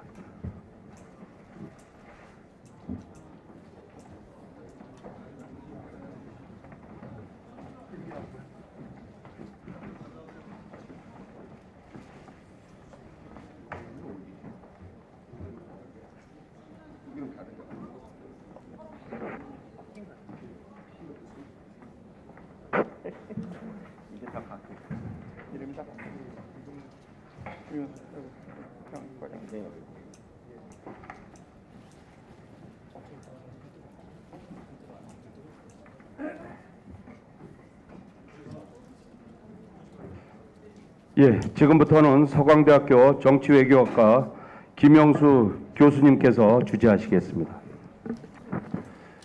네, 고맙습니다. 두 분께서 오늘 이 모임에 무엇이 중요한가를 잘 짚어주셨습니다.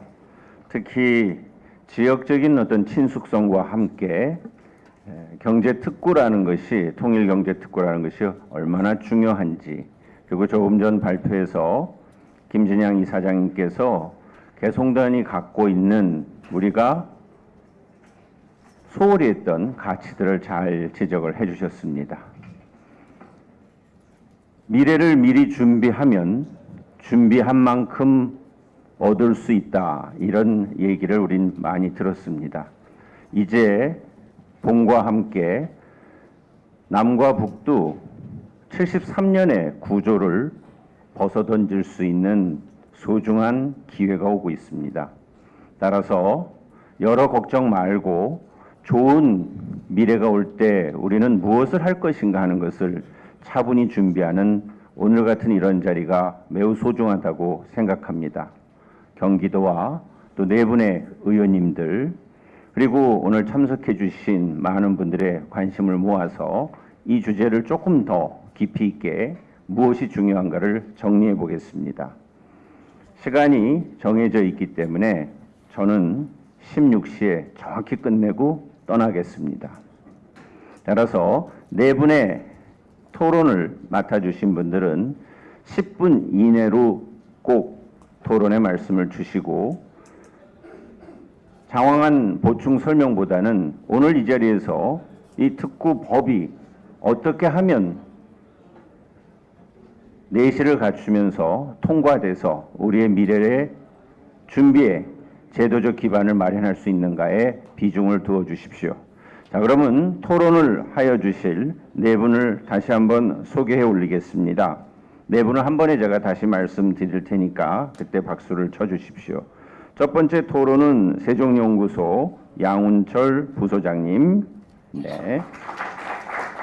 다음은 통일연구원의 조한범 선임연구위원님. 네. 다음은 국토부의 손덕환 지역정책과장님. 다음은 경기도청의 통일분야 전문가인 임정관 박사님. 예. 그러면 지금 이제 딱 10분 미만으로 해주시면 마지막에 한 4, 5분 남을 것 같습니다. 그러면 발제자분들께 토론의 말씀에 대한 응답을 간단히 듣고 총정리하고 맺도록 하겠습니다. 자, 먼저 양운철 부소장님 부탁드리겠습니다. 네, 세종연구소 양운철입니다.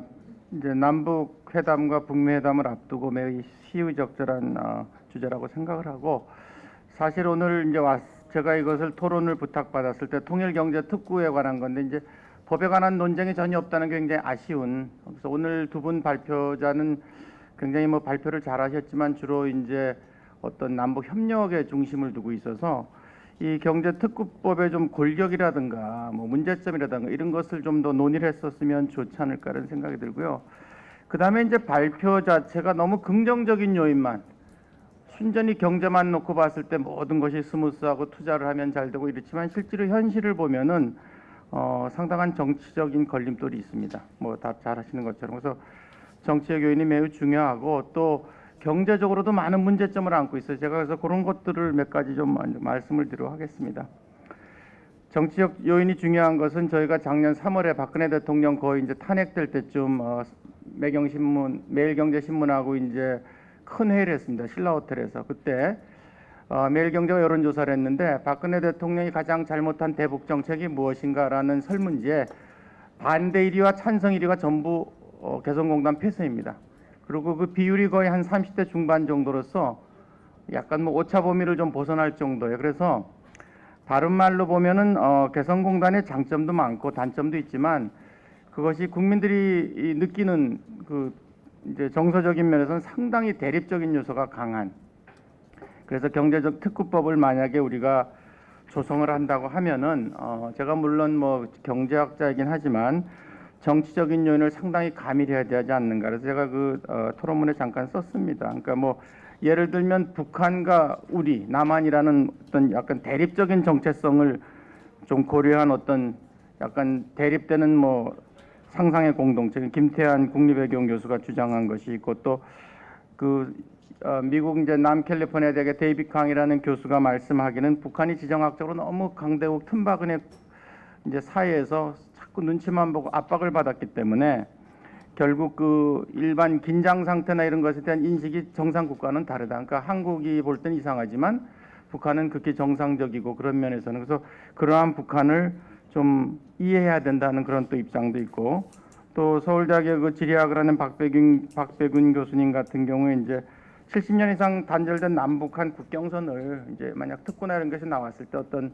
DMZ 같은 거에서 하나의 어떤 네트워크의 개념으로 이해해서 하는 그래서 이런 다양한 시각들을 잘 취합을 해서 그것을 잘 정리해서 뭐 그 헌법에 이제 서문이 중요하듯이 이런 것들이 좀 저는 들어가야 된다 이런 생각입니다. 그리고 두 번째로 경제적인 문제점에 대해서 말씀을 드리겠습니다. 경제 특구가 굉장히 좋지만 이제 제가 개인적으로 가장 큰 문제점은 그러면 남북한 경제 공동체와는 무슨 차이가 있는가? 제가 30년 가까이 이걸 연구를 했어요. 글을 보면은 1990년대 중반부터 쓰기 시작했는데 거의 지금까지 변한 게 없습니다. 1단계, 2단계, 3단계 단계론적으로 하고 뭐 특구를 만들고 하는데 항상 1단계를 넘어서지 못하는. 그러니까 가정은 북한이 이렇게 행동을 했을 때 우리는 이렇게 투자를 한다. 그래서 그거를 이제 처음으로 넘어선 게 개성공단의 이제 설립이었고 또 그 후로도 좀 잘 되는 듯하다 이제 북한 핵 문제로 다시 중단되는. 그래서 경제 특구가 굉장히 좋지만 우리 정부가 옛날 3단계 뭐 통일론, 뭐 또 김대중 대통령 그 후로 계속되는 모든 정부의 그 대북 정책과 통일에 있어서의 남북한 경제 공동체가 굉장히 좋은데 이건 개념 자체가 북한을 자극하지도 않고 이것과 경제 특구와 무슨 그렇게 유사성이 있고 차별성이 뭔가 하는 이런 문제가 있다고 보겠습니다. 그리고 이제 아까 여러분이 그 해외 사례를 말씀드려줬는데 저는 경제 특구는 굉장히 조심스럽게 어프로치를 해야 된다고 생각합니다. 가장 대표적인 게 중국인데 중국이 이제 70년대 경제 특구를 선포했죠. 우리가 잘 아는 심천, 셴젠에다 이제 경제 특구를 했는데 중국이 뛰어난 점은 뭐냐면 당시 경제력이 별로 좋지 않을 때 모든 초기 투자 비용을 자력으로 했습니다. 그러니까 예를 들면은 없는 돈을 전부 모아서 그걸 기반 시설을 만들고 그다음에 일부는 뭐 화교들로부터 투자를 받고 해서 나름대로의 어떤 그 쇼 윈도우를 만들고 그것이 하나의 해외 이 기법을 받아들이는 이제 윈도우 역할을 하게 했는데 우리 같은 경우에는 개성공단이 물론 굉장히 좋은 점이 많지만 이것이 특구라기보다는 그냥 임가공을 생산한 하나의 아주 독립된 고립된 지역과 같은 이런 문제가 있어서 사실 특구라고 우리가 말할 때는 이런 면을 우리가 상당히 중시해야 된다 이렇게 생각을 하고 그 다음에 이제 특구가 또 성공을 하려면은 이제 개성공단 같은 우리 사례를 보면 초기에 상당한 투자를 했습니다. 그래서 뭐 전기부터 모든 걸 우리가 다 설치를 하고 기반 시설을 닦았는데 향후 이제 이것이 확대가 돼 갖고 특구가 활성화된다고 가정을 했을 때 그 초기 비용을 과연 누가 부담을 할 수 있는가? 한국이 100% 돼요. 근데 만약에 한국이 100%를 됐는데 북핵 문제가 잘 안 풀리고 다시 원점으로 들어갔을 때 또 누가 책임을 지냐는 이런 문제가 나올 수 있습니다. 그래서 이것도 상당히 신중하게 하고 제 생각엔 이것은 특구는 좀 장기적인 차원에서 어프로치를 하는 게 좋을 것 같고 단기적으로는 뭐 오늘 이제 경기도가 주최를 했지만 경기도나 또 다른 지자체 이런 데서 좀 소규모로부터 시작을 해서 계속 이렇게 확산해 나가는 것이 저는 더 바람직하고 또 기존에 이제 개성공단이 있으니까 그것을 더욱더 효율적이고 정상적으로 가동하는 노력이 우선돼야 된다 이런 생각입니다. 그리고 어느 나라를 보더라도 경제특구가 활성화가 되기 위해서는 국제화가 절대적입니다. 그래서 북한 같은 경우에는 지금까지 국제화를 원하고는 있죠. 그렇지만 아무도 투자를 하고 있지 않습니다. 하나 제가 실례를 들어드리면 아까 이제 그 우리 이사장님 발표 중에 북한에 이제 경제개발구 특구로 있는데 거기 온성섬 개발구라고 있어요. 재작년에 저희가 연구소에서 거기 한번 갔었습니다. 그래서 저희 뭐 잘 아시는 우리 이정석 전 통일부 장관이 이제 연구소에 이제 같이 있고 해서 몇 명이 가서 봤는데 정말로 그냥 이 옥수수 밭이 높고 뭐 잘못하면 월북할 뻔했어요. 국경도 잘 안 보이고. 굉장히 이런데 이런 곳에 무슨 골프장을 만들고 한다는 것이 진짜 제가 봤을 땐 너무 좀 허황된 생각이 아니었나 그런 생각이 들었고 또 그때 안내를 하신 분이 이제 도문에 국장을 지내신 분 토지국에 이제 조선족이신데 그분 말씀이 이런 곳 같은 경우에는 북한이 주도한 게 아니라 중국이 부탁을 했다 여러 경로로 북한에게 그래서 이런 경제 특구를 만들자는 그래서 그만큼 우리가 생각한 것처럼 물론 북한 자체가 경제 특구에 대해서 열의를 가지고는 있지만은 그런 것을 실제로 운영할 만한 지금 경제력이 전혀 없습니다. 그래서 이런 것들을 할 때 국제화를 해야지만 결국엔 중국의 자본이 들어오고 뭐 미국 뭐 일본 등 이렇게 세계 자본이 들어오면서 또 우리 주변국을 보면은 지금 달러 보유고가 굉장히 많은 나라들이 많지 않습니까? 그래서 그런 것을 잘 활용해야지 한국이 단독으로 나서서 경제 특구를 하고 법안을 해서 했을 때는 제 생각에는 시작은 화려할 수 있지만 결국 실무적인 면에서는 상당히 실패할 가능성이 높다는 생각이고, 그리고 이제 만약에 이제 국민적인 열망에 따라서 특구를 이제 적극적으로 한다고 했을 때는 이것이 아까 이제 한반도 신경제 지도하고 이제 이렇게 겹치는 부분이 있기 때문에 이것을 단순한 어떤 투자가 아니라 좀 국토 종합 개발 차원에서, 예를 들어서 통일이 됐을 때 뭐 북한의 어느 지역에는 어느 공단이 들어가고 뭐 청진 같은 데 뭐 가는 이런 큰 픽처를 가지고 하는 것이 낫지 않을까 그런 생각이 듭니다. 그래서 이 경제 특구 자체는 사실은 뭐 상당히 좋은 아이디어고 분명하지만 이것은 1차적으로는 제가 봤을 때 이제 시군 계획이 좀 먼저, 이미 경기도에서 뭐 말라리아 방역 사업이라든가 좋은 사업을 많이 했고 또 실패는 했지만 이제 북한 그 황해도에 있는 그 흑연광산 투자도 했고 이런 것들을 먼저 시범적으로 한 후에 이제 이 특구를 본격적으로 활성화하는 것이 맞지 않을까 하는 생각입니다. 그렇지만 만약에 이제 북한이 회담이 잘 돼서 비핵화가 되고 남북 관계가 정상화된다면은 그때는 이제 통일 경제 특구는 상당히 시도해 볼 만한 정책이 되고 후대에 이제 아주 모범적인 선물이, 후대에 주는 선물이 되겠지만 그것을 사실 우리가 100% 투자를 하면서 100% 확신하기는 어렵죠. 그래서 항상 조금 초기에는 조심스러운 그런 접근했으면 좋겠습니다. 이상입니다. 네, 고맙습니다. 큰 변화 없었던 남북 관계에 늘 우리는 관심은 가졌으나 실천은 1단계밖에 머물 수 없었던 제약 요인을 잘 보면서 신중하게, 차분하게, 그리고 우리 혼자 하는 것보다는 다양한 자본을 끌어들이면서 입지 조건을 보면서 일단은 작은 것부터 점차 크게 확대하는 시각도 필요하다는 그런 말씀이셨습니다. 자, 다음은 두 번째 토론의 말씀입니다. 통일연구원 조한범 선임연구위원님 부탁드립니다. 예, 귀한 자리에 불러주셔서 고맙습니다. 저는 뭐 결론부터 말씀드리면은 저는 이런 공청회 필요 없다 이렇게 생각합니다. 왜 그러냐면은 이건 꼭 돼야 되는 겁니다. 그리고 꼭 될 겁니다. 왜 그러냐면은 이 문재인 정부 이 한반도 신경제지도 정책에 비밀이 하나 숨어 있는데요. 그 박근혜 정부 때 DMZ 세계 생태평화원 사업은 남북한이 합의가 돼야 시작하는 겁니다. 그러니까 북한 허락 안 하면 안 돼요. 시작이 안 돼요. 근데 DMZ이 들어있는 3대 경제벨트에 한 동해벨트, 서해벨트가 있죠. 뭐 황해벨트, 서해벨트 그럽니다만은. 그럼 여기 DMZ 평화 접경벨트의 경우에는 여기에 생태 평화 안보 관광 지구라는 개념이 들어 있어요. 이거는 북한하고 합의 없이 여기서 할 수 있는 거예요. 그러니까 이 그 사업의 내용을 자세히 읽어보시면 먼저 여기서 시작하고 나중에 북한하고 협력에 넘어간다는 개념이 들어 있어요. 그러니까 이 정부 정책은 전에 접경 지역 정책은 그 남북한이 합의가 없으면 안 되는 건데 이건 지금 시작할 수 있어요. 독일에 가면 그루네스반트라고 하는 우리하고 똑같은 DMZ가 있거든요. 근데 독일은 그 철조망 앞에까지 농사 졌었어요. 서독 사람들이. 지금 우리는 사실 DMZ 2km, CCL 민간인 통전선에 갖고 어마어마한 땅이 지금 묶여 있잖아요. 그죠? 못 쓰고 있잖아요, 지금 사실 지금 김진양 이사장님이 하신 말씀이 비밀이 하나 뭐냐, 간단하게 우리가 돈 더 벌었다거든요.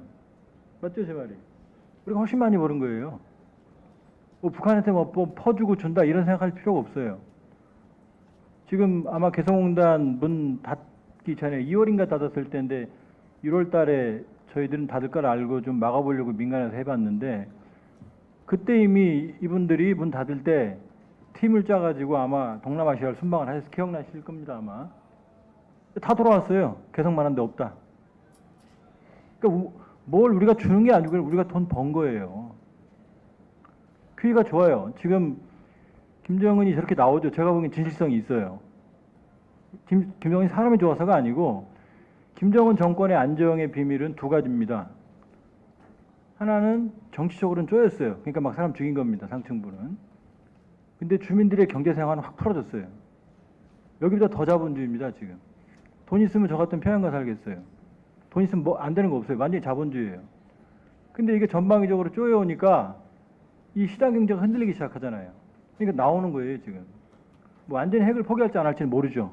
그러나 지금 말했던 것처럼 김정은은 일종의 시장주의자예요. 배국경제학과 안 되니까 시장을 키워서 시장을 잡아먹으려고 생각하고 있는 거예요. 그렇게 세금도 뜯어내고 그러니까 주민들이 정치적으로는 통제해도 먹고 사는 건 옛날부터 더 풀어주니까 그러니까 불만이 더 완화된 기현상이 벌어지는 거예요. 그러니까 경제협력 하겠다는 겁니다. 그럼 우리 입장은요. 우리 이제 큰일 났죠. 트럼프 대통령 내려가도 또 트럼프 나와요. 왜냐면 미국 경제가 하락세기 때문에 오바마식으로 해봤다 안 되니까 트럼프식으로 하는 겁니다. 갑자기 튀어나온 거 아니에요. 세탁기 철강 이거 시작입니다. 거기다 우리 세계 최고 하는 거 많죠? 자살률 최고, 이혼율 최고, 출산율 최저. 이제 끝났다는 얘기예요. 한국 경제는. 저성장 시대, 고령화 시대 들어갔어요. 출구가 없어요 지금은. 그러니까 편안하게 우리가 지금 뭐 평화 쪽 그럴 게 아니에요. 지금 우리가 살려고 하는 겁니다. 우리가 살려고. 저도 NGO 활동을 해서 북한하고 뭐 거의 매일 연락을 하지만 저쪽이 무너진다고 해서 통일 안 됩니다. 그렇게 당장 안 돼요. 지금 내년이면 11.6 사태 끝난 지 40년인데 우리 그 권위주의가 다 해소됐습니까? 정치적 변화가. 아직도 권위주의 남아있죠. 곳곳에. 변화는 그렇게 어려운 거예요. 북한이라는 저 독재 체제가 어느 날 갑자기 민주주의 체제 우리하고 통일이 될 수 있겠어요? 갑자기 절대 안 됩니다. 방법은 하나죠. 평화적으로 공존하는 겁니다. 동일한 시대, 쟤네도 저기도 원하고 있어요. 살려고 하고 있어요. 뭐 정치적으로 뭐 도덕적으로 윤리적으로 그건 전 모르겠고 적어도 살려고 하고 있어요. 우리도 필요합니다. 지금 출구가 없어요. 그러면 결국은 뚫는 수밖에 없어요. 남북을. 서울에서 대구 가는 거랑요, 대구 부산 가는 거랑 서울에서 철원 가는 거랑 시간이 똑같이 걸려요. 왜냐? 서울 이북은 거의 발전의 수혜 지역이거든요. 제가 통일연구원 DNG 사업단장을 한 5년 해서 잘합니다. 접경 지역을. 그러면 어마어마한 땅의 부가가치가 지금 잠자고 있는 겁니다. 이쪽에서 북한이 안 한다고 그래도요. 접경 지역에 거대한 인프라들이 들어서게 되면은 자연스럽게 이쪽에 붙게 돼 있어요. 경제라는 건 물과 같아서. 근데 지금 이 투자 조사처 이런 거 항상 접경 지역은 안 답이 안 나오죠. 인프라가 안 깔려 있잖아요. 인프라가. 고속도로 하나 제대로 없지 않습니까? 지금 동서고속도로 하나. 그러니까 이 통일경제특구법이라는 특수한 정치적 법이 필요한 거예요. 우리가 그걸 왜 해? 왜 그러냐면은 저는 그 접경 지역을 다니면서 가슴 아픈 적이 많았는데 서울 땅값은 어마어마하게 올랐는데 인천 뭐 천안까지도 전 접경 지역 지자체들 장들 중에 친하게 지내는 분이 많아요. 고성 하나만 예를 들어 볼게요. 고성군수 윤승근 군수님하고 저하고 뭐 아주 친하게 지내는 사이인데 고성에 가면은 고성의 전통시장이 관광지구라고 편말이 붙어 있어요. 이렇게. 근데 전통시장 가보면은요 무슨 난민촌 같아요. 고성 경제 현실을 말해주는 거죠. 그러니까 분단 체제 속에서 접경 지역이 어마어마한 분단 비용을 낼 때 그 비용을 가지고 나머지 사람들이 항의한 거예요. 그 사람들은 분단 비용을 낸 겁니다. 나머지 땅값은 그거 뺏어간 거죠, 사실은. 그러니까 지금 그 분단 비용을 분담을 해줘야 돼요. 그러니까 접경 지역에 많은 인프라를 적자를 보고서라도 인프라를 깔아주고 투자를 유치할 수 있는 많은 조건을 만들어줘야 갈 거 아닙니까? 똑같이 해놓으면 당연히 남쪽으로 오죠. 인프라도 좋고 도로도 좋고.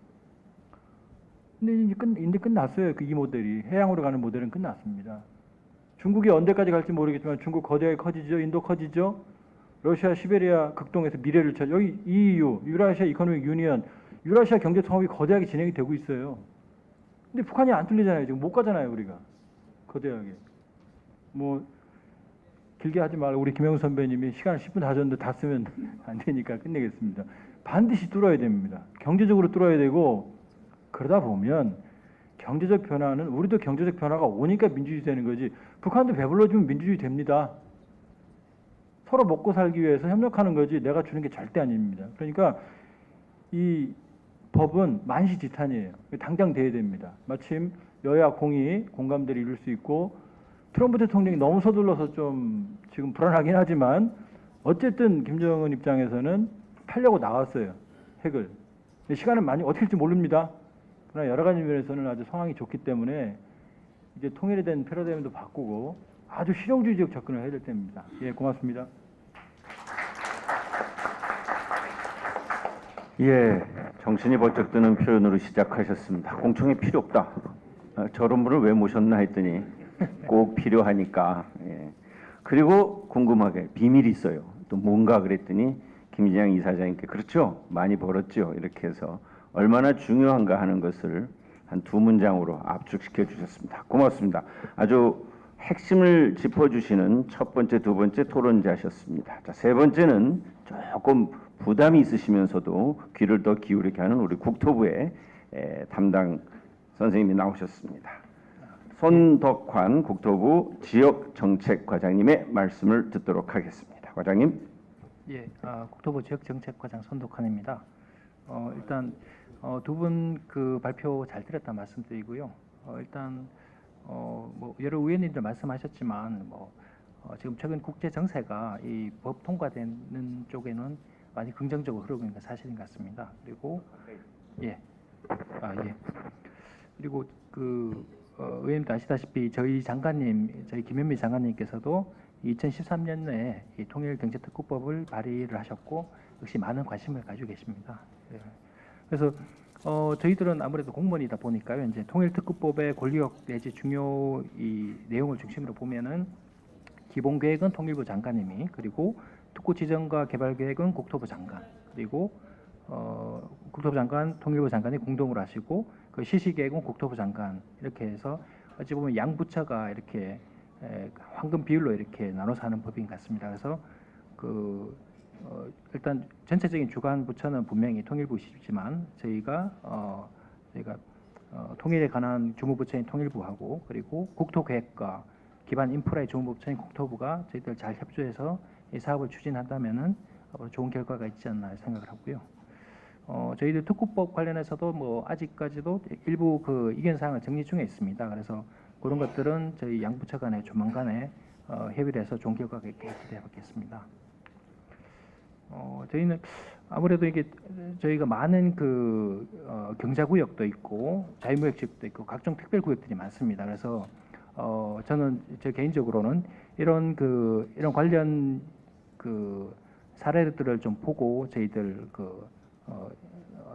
함의를 얻을 수 있을 부분 같은데요. 저희 통일특구법을 통해서 민자든 개발 수요를 많이 창출해야 됩니다. 그렇지만 이게 아시다시피 민간 자본 유치가 그렇게 이제 쉬운 게 아니라는 점도 좀 인식할 부분이 있고요. 그래서 저희 상대적으로 저렴한 지가라든지 그리고 지금 앞으로 이게 많은 이제 정책적인 그런 지원을 받게 되는 부분도 있고, 그리고 지역의 고유 자원 이런 것들을 좀 활용해서 민간 자본을 적극적으로 유치하고 또 필요하다면 지자체별 인센티브를 통해서도 개발 수요를 이끌어내려는 노력이 필요하다고 봅니다. 그래서 일부 잘 안 되는 이런 특별구역의 같은 경우는 당초 취지와는 달리 산단 개발로 이렇게 변질되는 사례도 있고, 또 유사 사업이 중복 추진되는 경우, 그리고 수요를 넘어서는 과잉 공급, 그리고 지역 특성을 반영하지 못한 비현실적인 계획으로 인해서 시행착오들이 발생하는 경우도 있었습니다. 그래서 이런 다른 특구의 성공과 실패 사례들을 분석해서 앞으로 진행될 통일특구의 성공과 안착을 위한 그런 발전 방안을 미리부터 생각해보는 것도 좀 도움이 될 것 같습니다. 그래서 그런 부분에 대해서는 여기 계신 전문가분들의 조언이라든지 이런 것들이 큰 도움이 될 것 같습니다. 또 하나 좀 제가 오늘 아까 발표를 들으면서 느꼈던 부분은 이 통일특구법은 앞으로 아까 이사장님도 말씀하셨지만 앞으로 남북 화해 무대에 따라 재개될 가능성이 큰 개성공단이나 금강산 사업 같은 기존의 남북 경협 사업과의 시너지 효과가 중요하다고 생각합니다. 그래서 단순하게 적경 지역만의 이런 산단 지정을 통한 지역 경제 활성화 부분이 아니고 기존의 남북 경협과의 가치를 제고하는 방향으로 통일특구 조성이 이루어지면은 통일특구법 본래 취지와 명분을 살리면서도 경제적 실리도 함께 취할 수 있는 좋은 방법이 아닐까 싶습니다. 예를 들면 아까 이회희 의원에게 발표 중에 있는 개성공단 배후의 물류단지 조성 사업 같은 경우에는 개성공단과 그걸 필요로 하는 물류의 시너지 효과가 발생 가능한 영역이라고 보고 있고요. 제가 이전에 담당하던 보직이 물류시설 정보과장이었습니다. 그래서 지금 물류단지도 조성 중인 걸로 알고 있고요. 그래서 그런 것들을 좀 하실 때 좀 그런 것과의 남북 경협 사업과의 그런 추가적인 그런 시너지를 잘 좀 생각해 주시면 고맙겠다는 말씀드리겠습니다. 그래서 통일특구법이 조속히 제정되고 이게 지역 경제와 통일 기반 조성에 함께 도움이 되기를 기대하고 저희 국토부도 적극 협조하고 노력하겠다는 말씀을 드리겠습니다.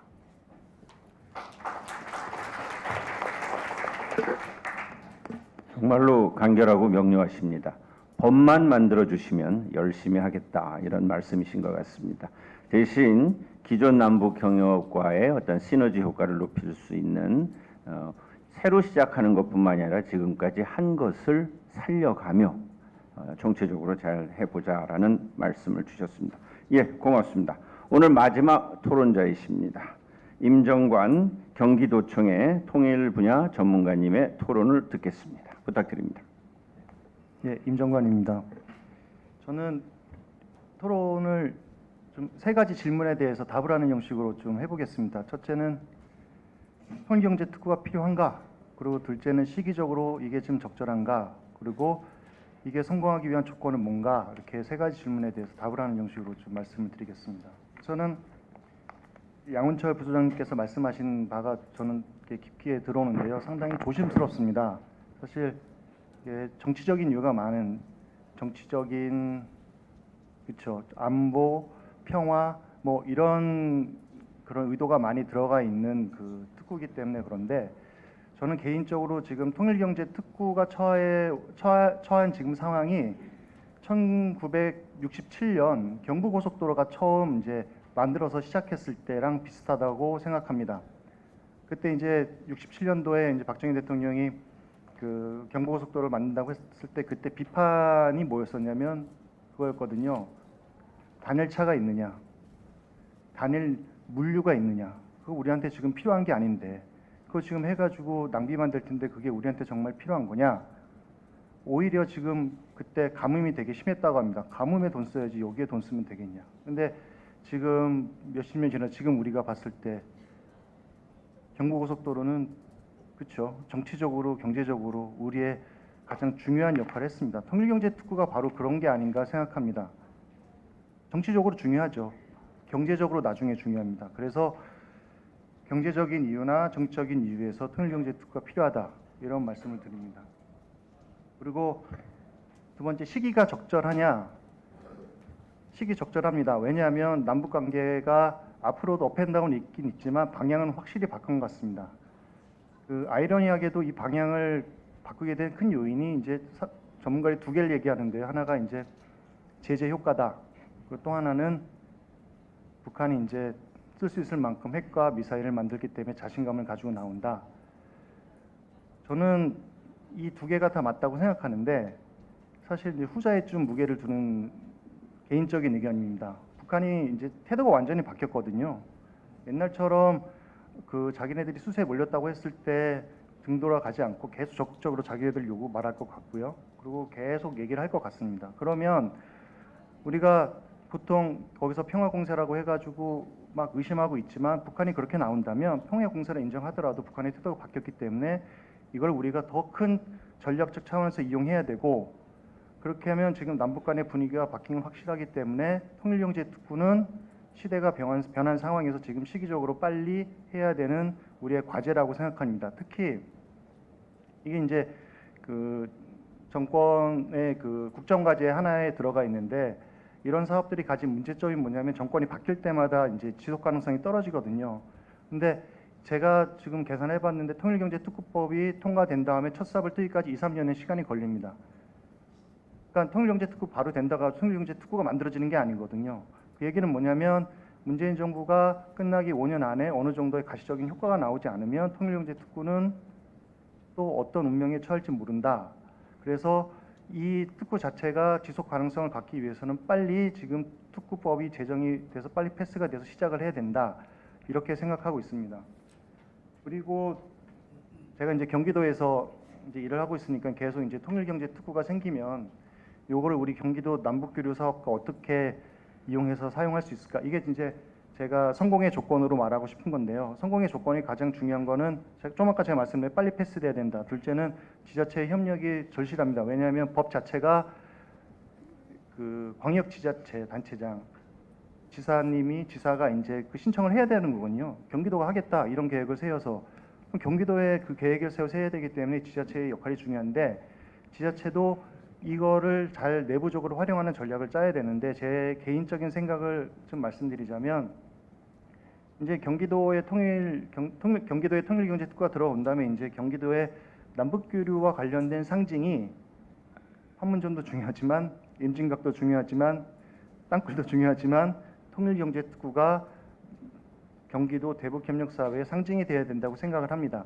그러면 통일경제특구가 만들어진 다음에 아니라 이 만들어진 과정에서 이것을 경기도가 어떻게 활용할까를 좀 고민해봤는데 개인적인 생각입니다. 나중에 경기도 입장이라고 말씀해 주시지 마시고요. 첫째는 아이디어 차원입니다. 하나는 저희가 그 통일경제 계획을 만들 때, 계획서를 만들 때 우리가만 하지 말고 북한을 데리고 와서 같이 한번 디자인을 짜보자. 한번 제안해 볼 수 있지 않을까 생각합니다. 어차피 북한과 같이 교류를 할 영역이기 때문에 북한의 의견을 들여서 같이 특구의 디자인을 짜는 게 어떤가. 그러면서 우리 경기도의 남북 교류는 거기서 시작된다고 생각하고요. 둘째는 이제 경기도가 통일교육 사업을 상당히 열심히 하고 있습니다. 이게 통일교육이 되게 중요한 게 이번에 최근에 경험해 보시겠지만 그 평창 올림픽에서 깜짝 놀라게 국민들이 단일팀 반대하고 한반도기 같이 입장하는 거 반대할지 뭐 많이 예상하신 분이 없을 거라고 생각합니다. 그만큼 우리가 모르는 사이에 국민들이 많은 의견이 바뀌었는데요. 저는 근본적으로 이게 국민들이 특히 젊은 세대들이 통일의 이 왜라는 질문에 대해서 근본적으로 질문하기 시작했다. 그러면 이 통일경제특구는 어떤 의미를 가지냐면 우리가 왜라고 하는 질문이 장시간에 거쳐서 어떤 결과를 낳는지 현실적으로 답을 해줄 수 있는 모델이 될 수 있다고 생각을 하거든요. 그래서 통일경제특구가 경기도 통일교육사업 저희가 이제 민간단체에 돈을 이렇게 들여가지고 하는데 거기에서도 주제로 많이 논의될수록 하고 의견들을 받아들여서 우리가 디자인을 짤 때 도움이 될수록 할 수 있도록 했으면 좋겠습니다. 그리고 마지막에 세 번째로 끝으로 말씀드리면 김진영 이사장님이 이제 말씀하신 거랑 좀 비슷한데요. 그 통일부가 국정과제로 하는 것 중에 하나가 뭐냐면 각 도, 지자체, 광역에 이제 통일센터를 짓습니다. 통일센터의 목적은 뭐냐면 그동안 정부가 해왔던 각 지역별 통일교육하고 그 이탈 주민들의 정착 지원하는 걸 이제 분리되었는데 그걸 한 공간에 같이 넣어가지고 효율적으로 한번 해보자 이런 거거든요. 그래서 경기도는 여기에 더 플러스 알파를 해서 좀 더 크게 좀 그랜드 플랜을 가지고 이거를 좀 적용해보자. 구체적으로는 경기도 내부의 통일 연구 능력을 그 통일센터에 집어넣고 그리고 둘째는 아까 김지영 이사님이 말씀드렸지만 어떤 뭐 개성공단과도 같이 그 협업을 할 수 있을 것 같은데 특구 지원단이나 센터를 같이 그런 허브에 같이 넣어가지고 이거를 이제 북부에 우리가 크게 좀 설치를 해가지고 통일경제특구와 이런 통일허브가 같이 가는 방향으로 하면 괜찮지 않을까 생각이 들었습니다. 그래서 이런 것들이 좀 잘 될 때만 우리가 이제 통일경제특구가 잘 되지 않을까 이렇게 마지막 말씀 전하겠습니다. 예. 네, 고맙습니다. 경기도에서 일을 하시는 경기도의 입장에서 필요하는가, 그리고 시기가 적절한지, 그리고 어떻게 하면 성공할 수 있을까라는 이야기를 아주 구체적으로 잘 말씀해 주셨습니다. 이제 토론해 주신 네 분의 말씀을 듣고 발제하신 두 분의 말씀을 한 3분 정도씩만 들어보겠습니다. 발표의 역순으로 김진양 이사장님께서 먼저 말씀을 해 주십시오. 네, 고맙습니다. 네 분 토론 잘 들었습니다. 시간이 많지 않기 때문에 내가 세 가지 정도만 좀 개념적 수준에서 말씀드려보고 싶습니다. 첫 번째, 이 또한 마찬가지로 개성공단을 해봤던 경험 속에서 말씀드려보는 겁니다. 남북 경협을, 남과 북, 북과 남의 경제 협력을 누가 하자고 했을까요? 우리가 하자고 했습니다. 우리가. 북측은 93년, 94년 고 정주영 회장이라든가 김우중 대그룹 회장, 수많은 기업인들이 북측을 찾아가서 설득했지만 사실은 북측은 경제협력에 대해서 그렇게 관심이 없었습니다. 우리의 필요에 의해서 우리가 그들을 설득 10년을 설득해서 우리가 좀 잘해보려고 우리 경제를 좀 살려보려고 했던 겁니다. 개성공단을 또 왜 하자고 했는가? 본질적으로. 오로지 경제만이었겠습니까? 아니죠. 사실은 사상 유례 없는 체제와 제도를 넘어서서 그 땅에다가 경제적 접근이었습니다만은 궁극의 귀결점은 평화였습니다. 평화. 경제 프로젝트와 평화 프로젝트죠. 공단이 돌아가면 먹고 살게 되면 평화는 그냥 따라온다.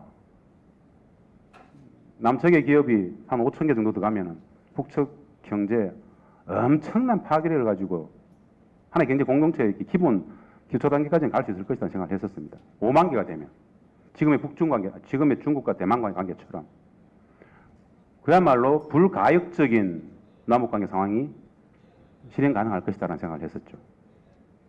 우리의 필요, 우리의 구상이었습니다. 지금 구상하고 있는 통일기특구 마찬가지입니다. 이 통일기특구법의 개념적인 지역은 우리 경기도 파주 일대부터 해서 이 남측 지역입니다. 10년, 20년, 30년 걸리다 보면 우리의 투자죠. 당장 해야 되는데 법이 없어서 못한다? 정책의 완벽한 실패죠. 대비해야 한다고 봅니다.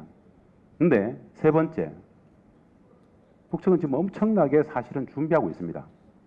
제가 많은 곳을 다니면서 토론을 해보면 대한민국에는 미국 전문가가 진짜 많습니다. 중국 전문가도 진짜 많아요. 일본 전문가 진짜 많습니다. 그런데 미북 관계를 분석하라 그러면은 제가 보기엔 진짜 답답할 정도로 못합니다. 왜냐? 북한 전문가가 없어요. 북을 알고 미국을 알아야 미북 관계를 분석할 수 있습니다. 미국은 거의 90% 알겠는데 북은 완전히 꽝이에요. 우리 사회의 북맹의 수준이 진짜 심각합니다. 지금 북측이 무엇을 요구하는지 좀 가외 이야기입니다만 북은 왜 핵을 가지지? 북은 왜 저 실험을 왜 하지? 도발을 왜 하지? 라는 근본 질문만 던져봐도 왜 하지? 세 번만 던져보면 눈이 보입니다. 결국 경제입니다. 경제. 통일기특구법 이제 이렇게 공론화의 과정을 거쳐서 가게 되겠죠. 아마도 이 특구법을 발의하고 만들었던 주체들은 이후에 후대들에게 엄청난 존경과 찬사를 받을 것이다. 저는 믿어 싶지 않습니다. 그 계기점이 있다. 그 정도의 말씀을 드리면서 마치겠습니다. 예, 잘 들었습니다. 자, 이효희 박사님. 경기도에서 통일경제특구 조성에 대해서 이제 특구 유치 방안이나 효과나 이런 필요성 같은 거는 기존에 많이 사실 연구를 했습니다. 근데 이제 특구법이 제정된다고 하니 특구를 어떻게 이제 어느 지역에 하고 어떻게 어떤 기능들을 수용해야 되고 어느 규모로 해야 되는지 그런 것들을 이제 구체적으로 생각했을 때 사실 저희들이 당면하게 된 게 이게 단기적으로 장기적으로 모두 작동할 수 있는 통일경제 특구가 되어야 하지 않느냐는 그런 생각들이 있었습니다. 연구진들 간에. 그러면서 이제 먼저 말씀하신 그런 내용들이 저희들도 많이 논의가 있었는데 단기적으로도 이제 남한에서 이용할 수도 있고 또 장기적으로 북한이랑 또 관계가 좋아지면 같이 연계할 수 있는 그런 지역에서부터 접경 지역으로 이제 좀 확대한다든지 그런 식으로 해서 이제 좀 생각을 했고요. 당연히 사실 이 사업을 한다고 그러면 경제성이 있냐고 먼저 다 이야기를 하는데 초기에는 다 경제성이 없다고 생각하실 겁니다. 그러면서 왜 하냐고 이제 또 그게 필요하냐고 하시는데 어쨌든 이러한 것들이 정책적으로 지원이 되지 않으면 사실 이루어질 수 없는 거기 때문에 여러 가지 뭐 도나 중앙정부나 이게 다 같이 협력이 필요한 사업인 것 같습니다. 그래서 여기에 오신 분들은 다 필요하다고 생각을 하기 때문에 그런 것들이 어떻게 협력을 해서 이루어 나가야 될지 다시 좋은 그런 계기가 되었던 것 같습니다. 네, 고맙습니다.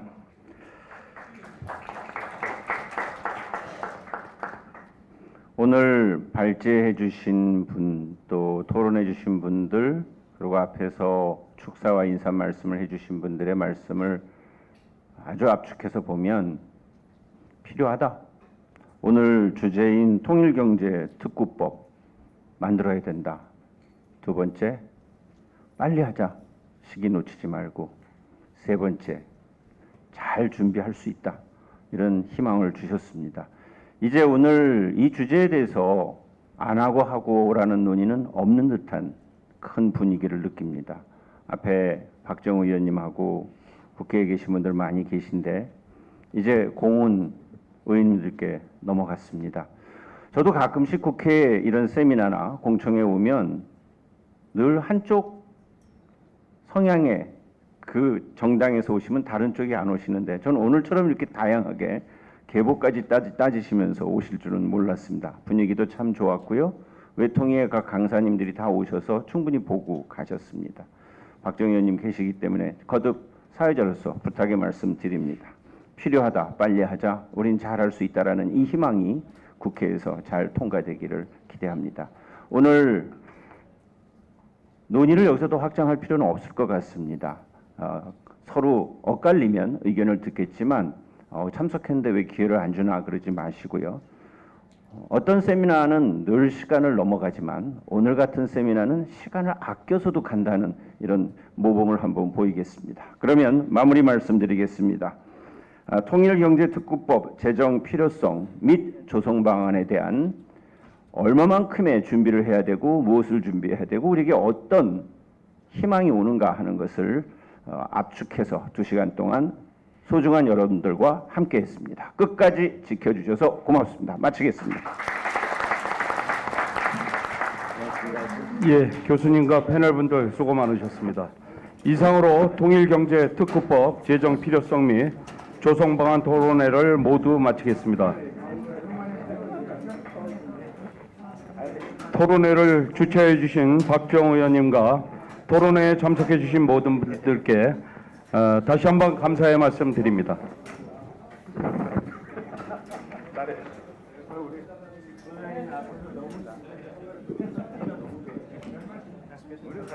시간 닿게 주시고 너무 감사합니다. 네.